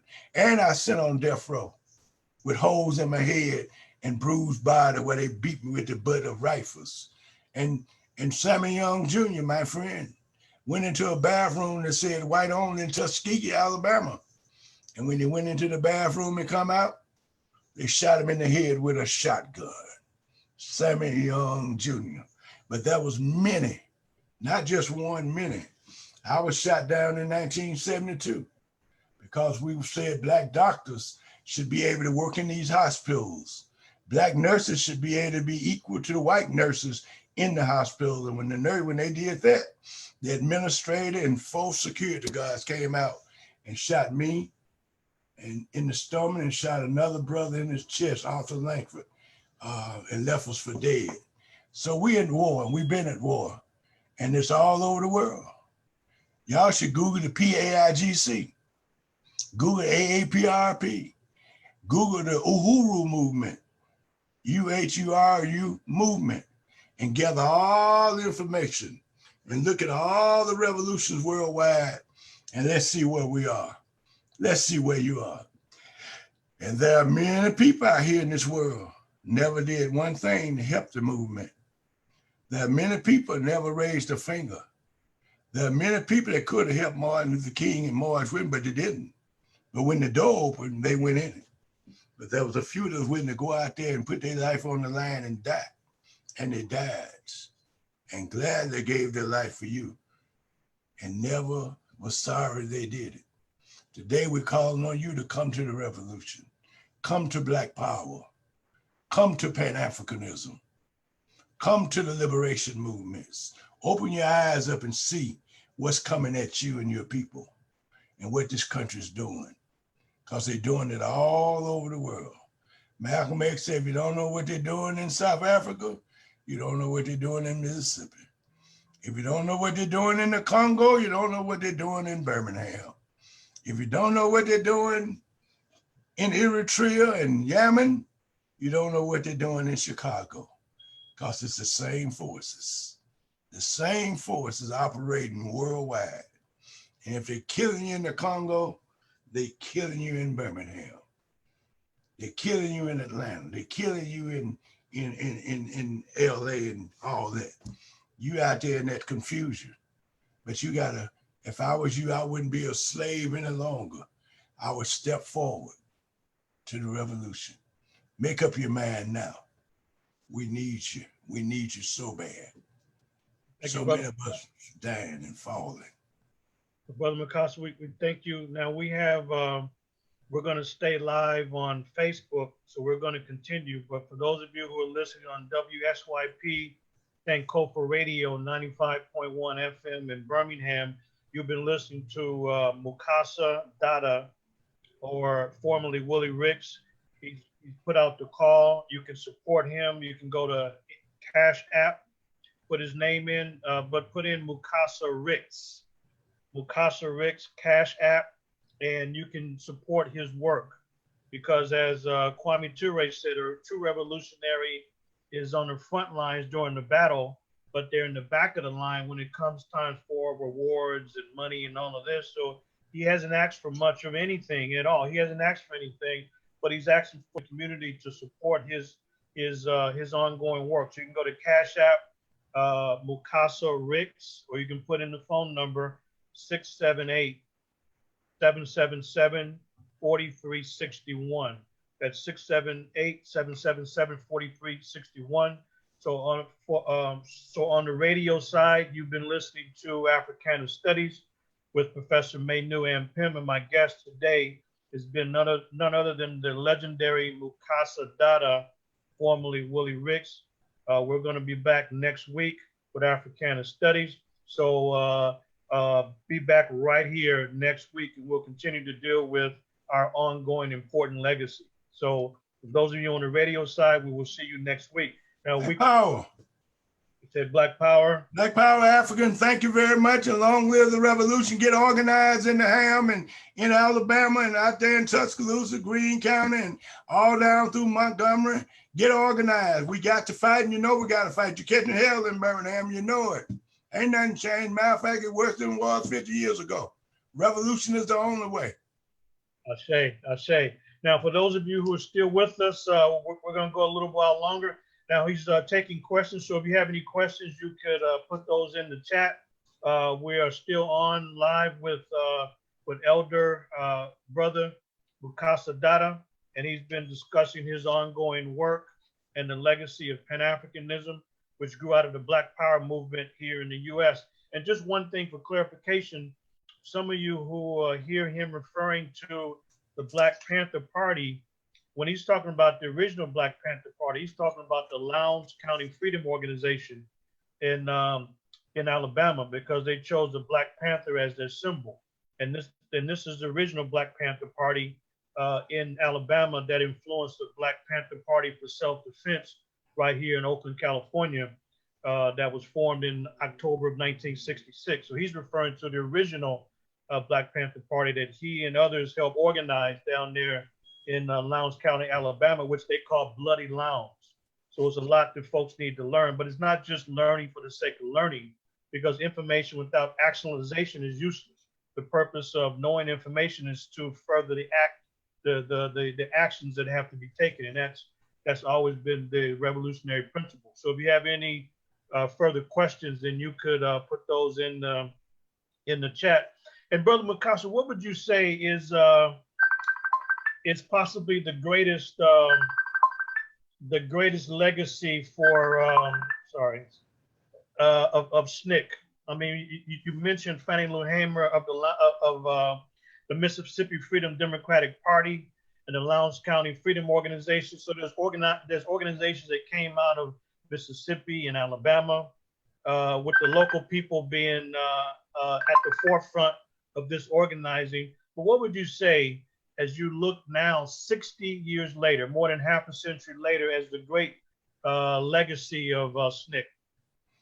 SNCC took individuals like Stokely, John Lewis, H. Rap Brown, Foreman, and Fannie Lou, and thousands of others, and by them being part of SNCC, it made them stronger in life themselves.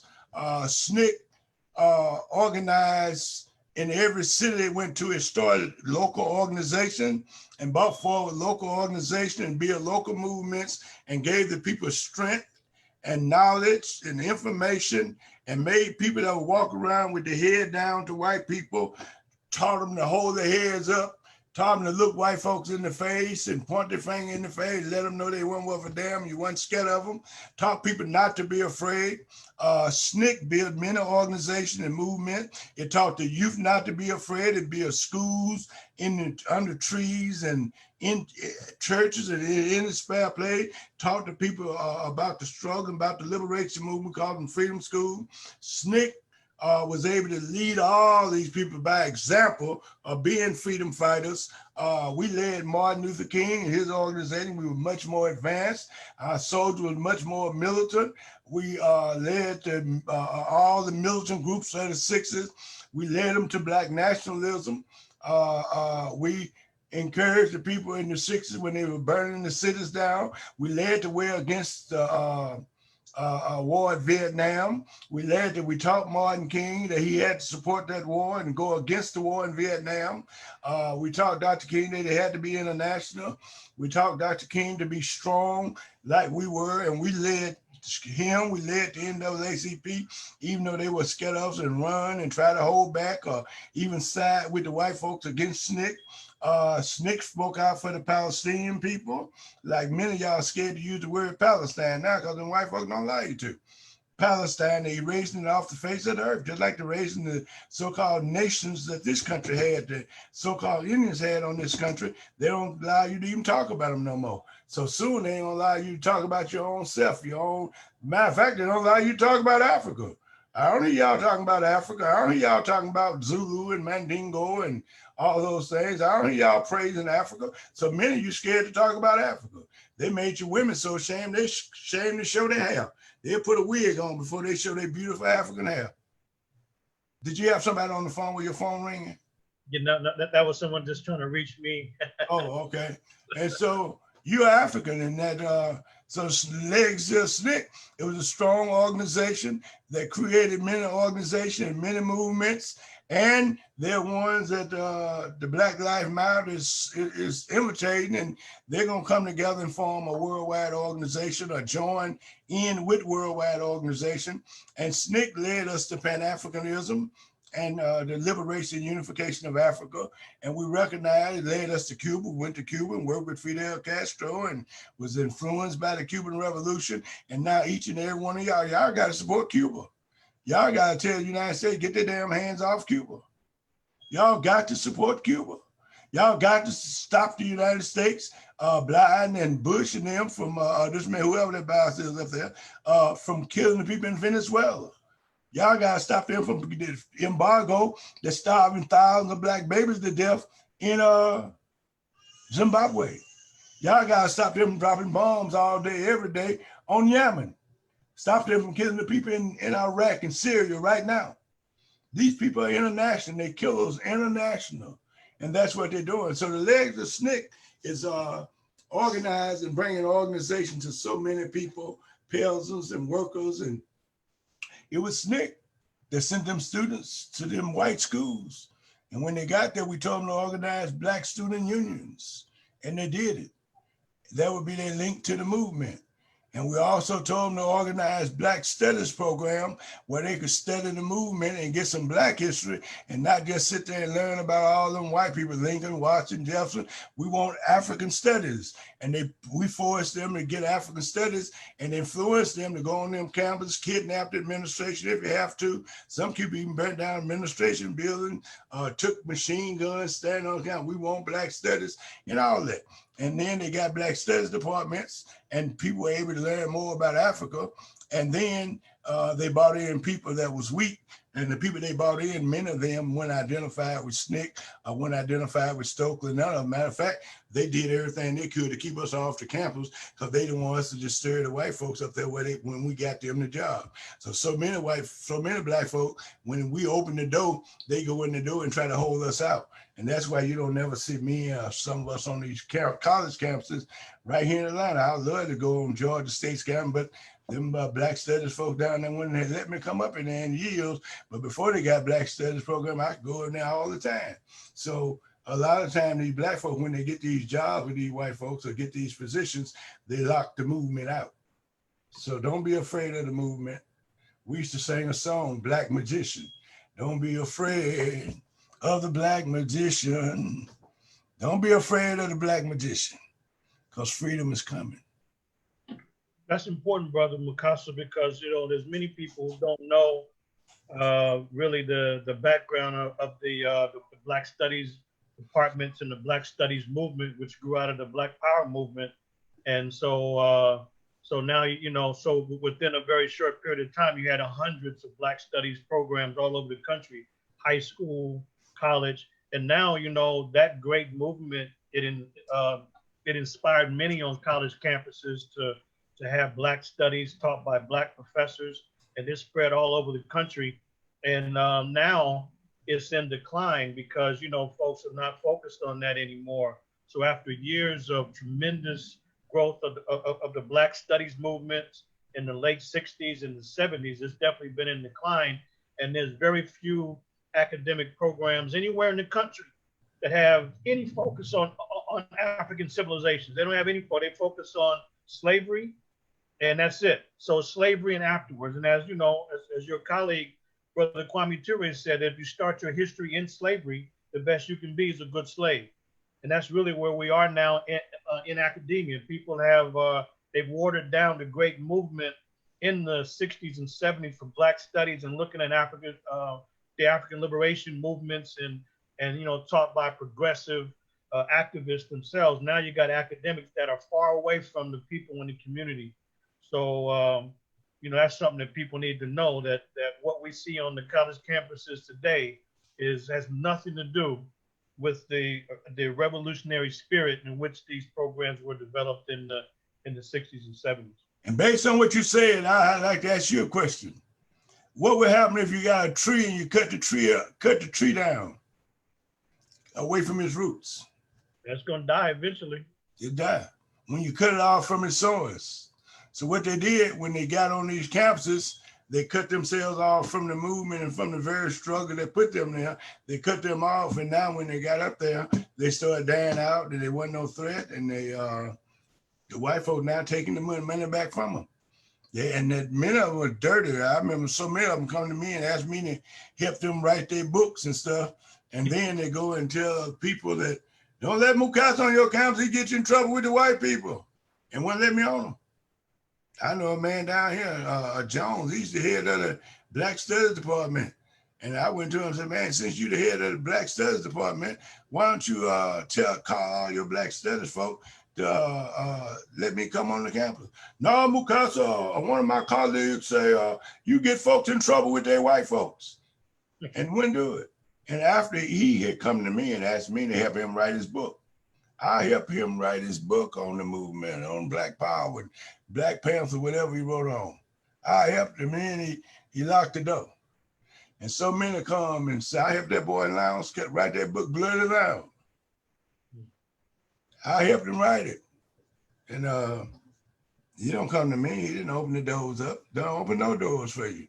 But they'll come and exploit you, get you to help them write your book, and then they get the hell away from you and go and say, you don't need Mukasa to speak. I wrote a book about Mukasa. I wrote a book about the Black Panther. I wrote a book. So they go and speak and they ain't got no connection. They don't get it right. Because we didn't tell them all of it. That little bit we told them ain't nothing. So these books are written by outsiders. Outsider, petty bourgeoisie, and they writing books for the white folk to get them a higher position or a higher grade or a better job for the white folk. They ain't writing the books for the liberation of African people, and they'll use anybody to get closer to the master. And that's what you call neo-colonialists. When we fought battles and picked up guns and fought in Africa, all over Africa, to run the white man out, many of them, when they got in office, they joined in with the same system we was fighting against and got guns and hold guns on their own people and began to shoot all the different freedom fighters. And now the Black people in Africa, the governments, the neo-colonial government, which is basically all of them, probably Eritrea and Zimbabwe. Zimbabwe is shaking now, and that they paying white folks to come back, give them the land back and shit, after we done killed them and got them off the land. And so they work for them. And now if you got a bunch of dogs in your yard or in your house and I come to kill you, got to kill the dogs first. So the neo-colonialists, they're more dangerous, and it's very dangerous. And we don't convert them and bring them in, then when we fight, they're going to fight with the enemy. Ain't no doubt about it. And many of you fight with the enemy by not helping, by not joining in, by not being supporters in some kind of a way, and just by sitting back. And then they got these other folks, every time we rise up, they run and get basketball players and other kind of politicians, throw them in front of the movement and get them to start talking. I remember when they killed Dr. King, they think they slick, just like they brought presidents down for John Lewis. When they killed Dr. King, I was sitting right across. They came outdoors and got me and bought me, and they didn't want to leave me out there with them 500,000 people that were out there around the church. They thought I was going to excite them when all these government officials and politicians was in the church. They thought I was going to excite the people and burn the church down. So they sent Ralph Abernathy out of the church in the crowd to find me, to bring me in the church. They wanted me in there where they could watch me. Now, I didn't know it then. And I went in the church, and I'm sitting, I sit down next to the mayor of New York, John Lenz at that time. And then right next to him was Rockefeller. And then when I looked to my left, that was Kennedy over there, and the Kennedys over there. And then over there was Kennedy's wife, the president's wife. And next to her was Nixon. And all of them sitting over there. These are the killers of Dr. King. These are the ones that murder him. And then standing right behind me was the big old Oscar Robertson. I turned to Oscar Robertson, said, brother, we got to get some guns. Oscar said, oh, he ain't going to take all that, is it, brother? But yeah, so SNCC led Martin Luther King. SNCC led them preachers. And Ella Baker couldn't stand them. She couldn't stand them. She went there and she was the executive director of SNCC. She helped put it together. She opened the office up for them. And she saw that they were a bunch of chauvinistic nothings, crooks, or whatever. And when she talked King into putting up that $800 to take her to come to bring the students to Shaw University to form an organization to get organized, Martin came to the meeting thinking we were going to be a part of his organization, youth group. Ella Baker told us, y'all don't want to be with them preachers. You need your own autonomy. You need your own organization. So we formed the Student Nonviolent Coordinating Committee. We called the students, because most of the people were students. We're going to coordinate what we were doing. We was a committee organization, and we were going to use nonviolence as a tactic. Student Nonviolent Coordinating Committee. And we copied ourselves after more of a Marcus Garvey. Send people out, and your task was to go organize a movement in the town you were sent to. You had to organize a staff, executive committee that would be in control, and go organize the youth, and go find the gangs and the brave ones, and find the baddest gangs you could find. Like in Albany, we brought all the gangs together. We had got the gangs from the east side, west side, north side, and say, y'all bad, let's go fight the white folks. Let's go fight the police chief. They thought we were better than they were. What? Let's go. And we went out there and started attacking the police chief and the sheriff and all that, and started going out in them counties, taking them out in them counties where they have to face them white folk, and them white folk were throwing bombs at them, shooting them, putting them in jail and whatever. And they saw war. And we went to jail. We were the baddest people in the jail, take over the whole jail. Because we were talking bad about the police, talking about war and demonstration and protest, and all the people in the prison and jail, they would honor us. They would honor us very, very much. I remember being in the Albany jail. I even remember one time they put me on the chain gang. And they had me out there on the chain gang, put me on the truck, thought they were going to embarrass. They took me out to the chain gang and took me out and stopped right in front of the Civil Rights Movement's house and a little store. And they stopped right in front of that with me on the truck. And they were trying to embarrass me. There was a lady named Miss King. She was the mother of a great lawyer named C.B. King and a great leader of the Albany movement named Slater King. And they had other children, but and they were leaders of the movement, a part of it. And C.B. King was the lawyer. And they stopped the truck in front of her, and she walked right out there, right through the police. And I was up on the truck, and she took a big old Babe Ruth piece of candy and threw it up on the truck. Well, you can't do that. She threw it right to me.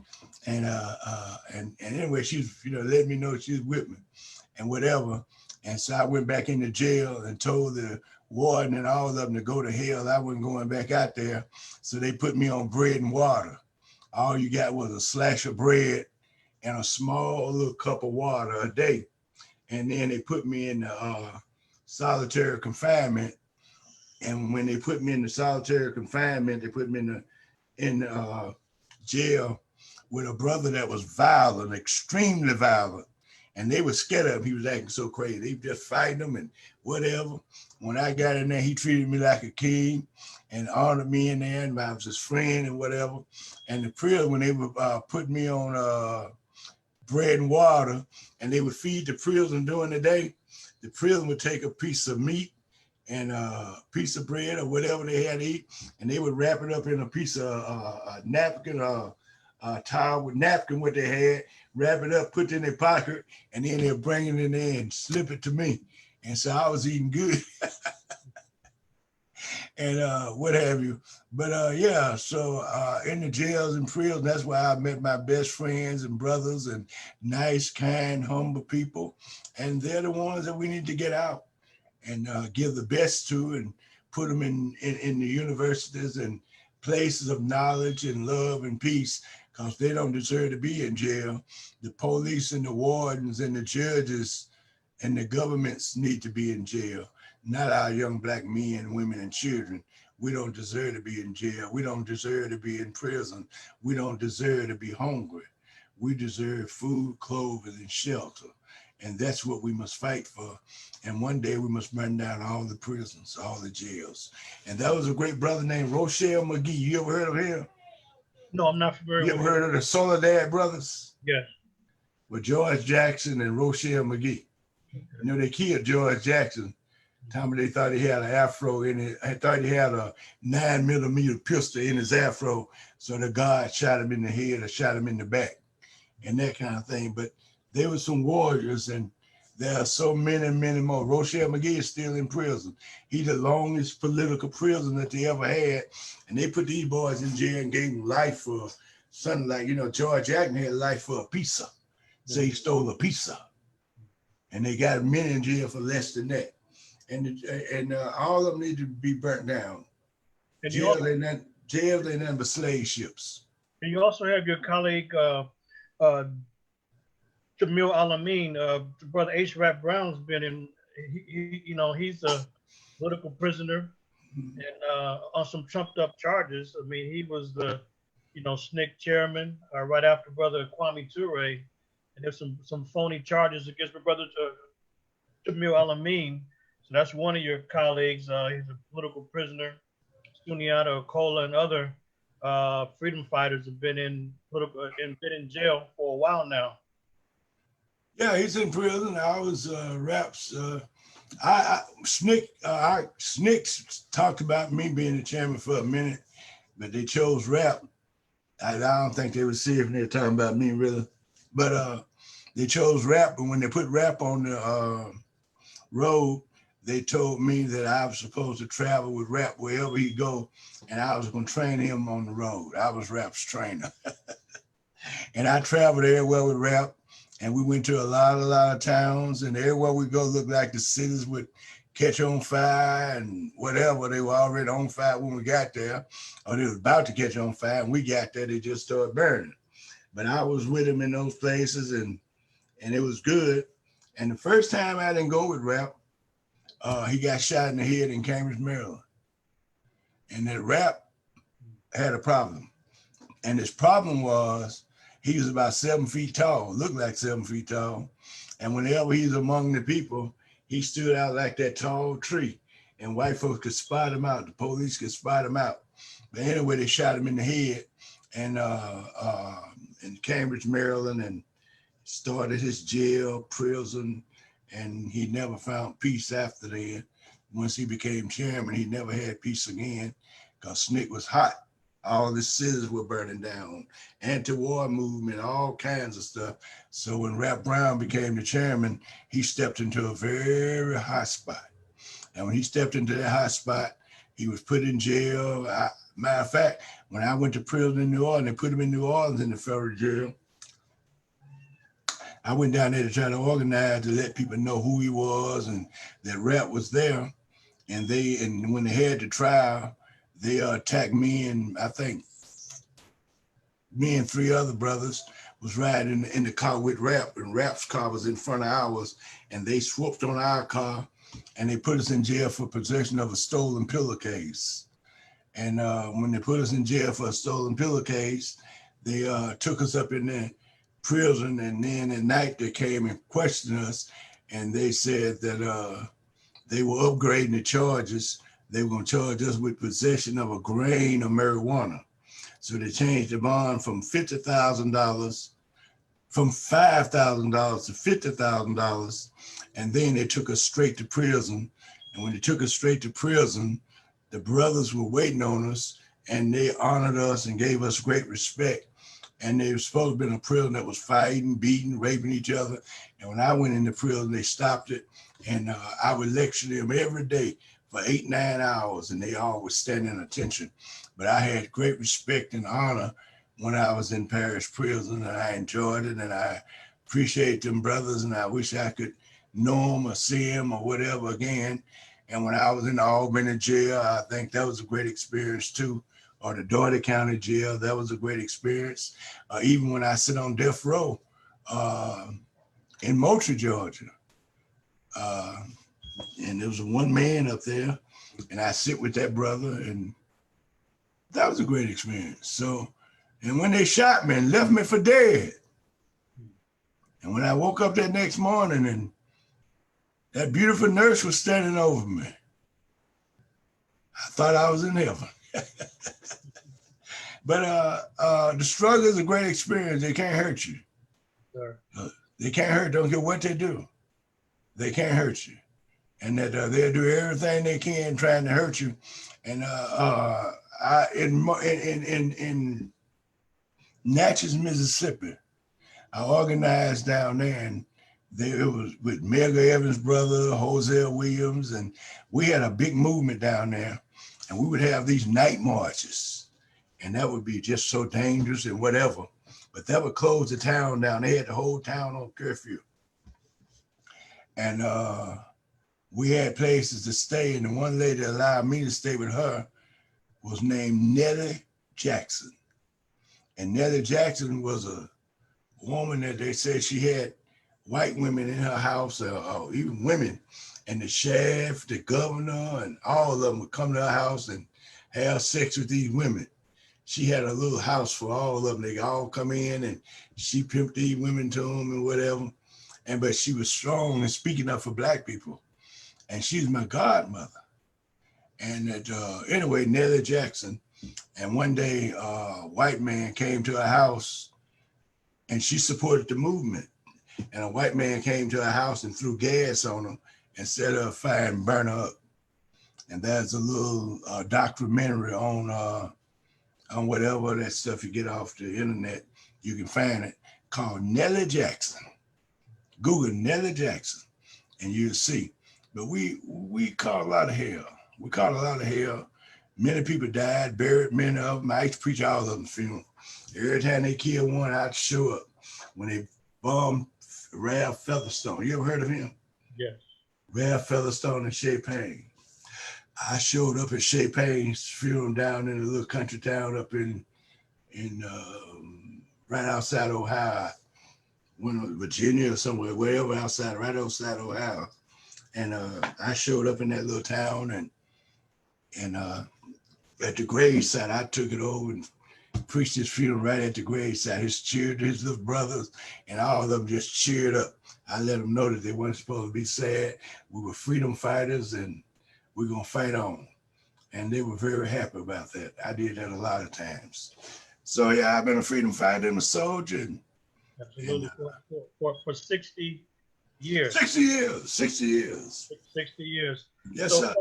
So you've been listening to Elder Mukasa Dada, formerly Willie Ricks, premier organizer in many Southern communities through SNCC.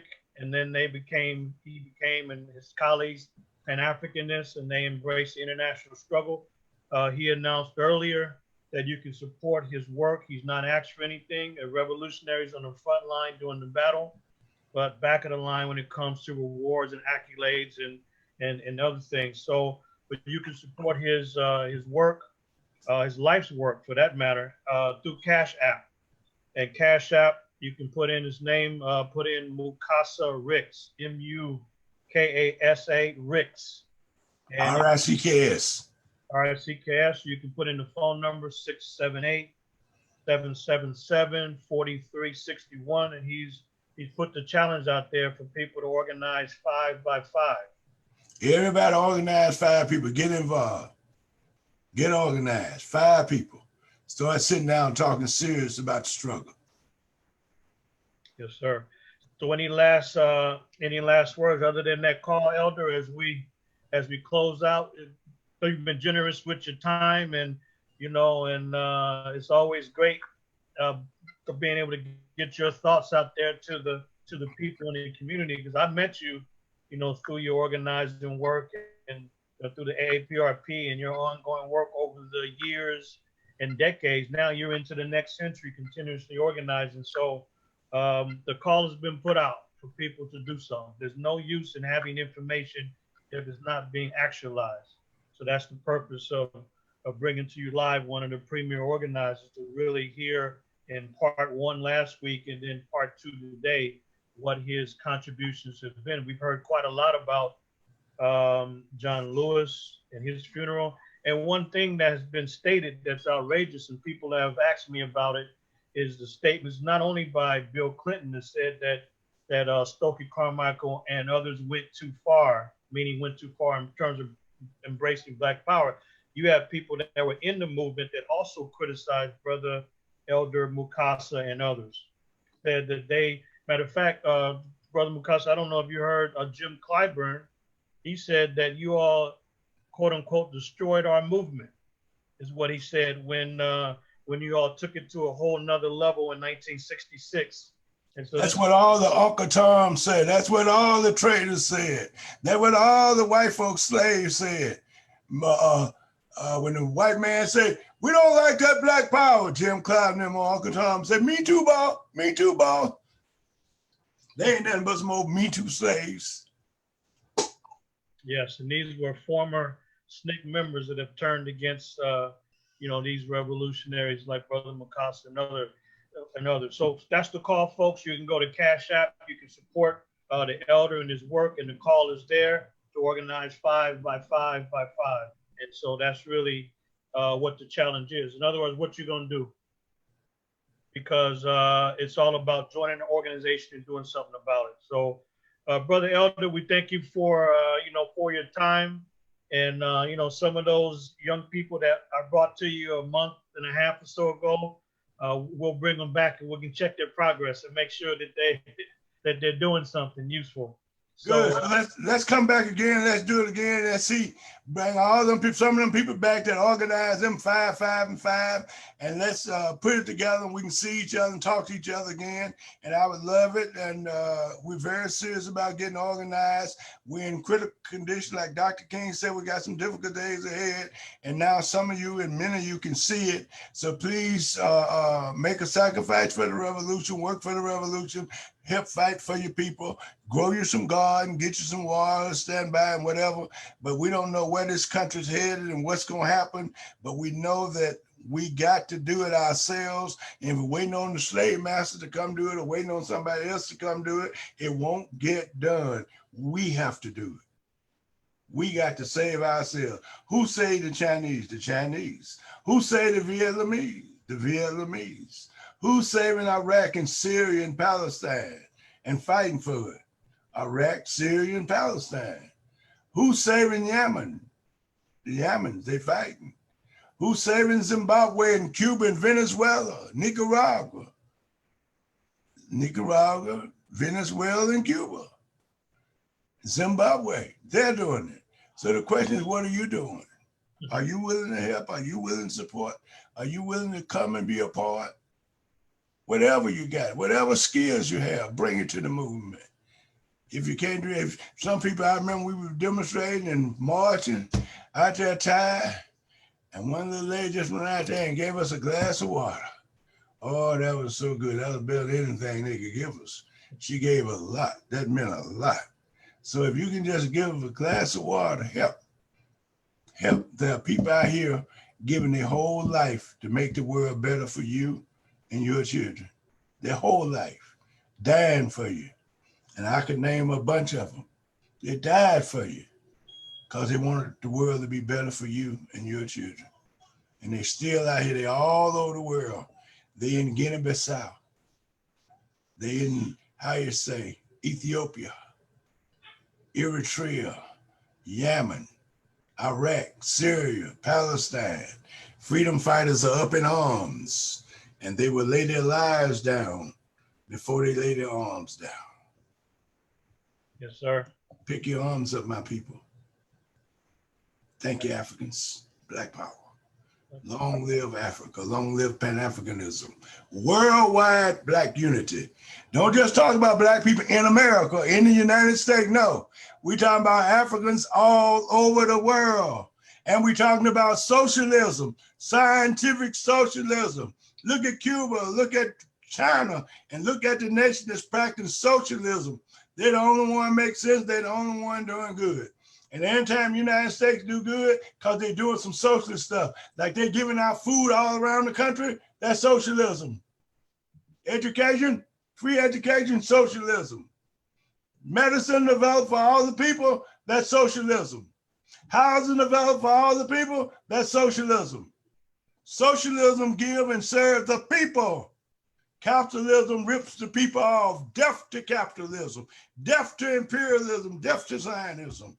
Long live Africa. Thank you, Brother Africa. You're welcome, Brother Africa. Uhuru. Uhuru. Amandla. Amandla. He's away to Africa. Amandla. Bamberina Shimaringa. Black power. Uhuru. All right, folks, we will see you all. And the call has been put out. Thank you. And I want to see their faces again. All right. Thank you.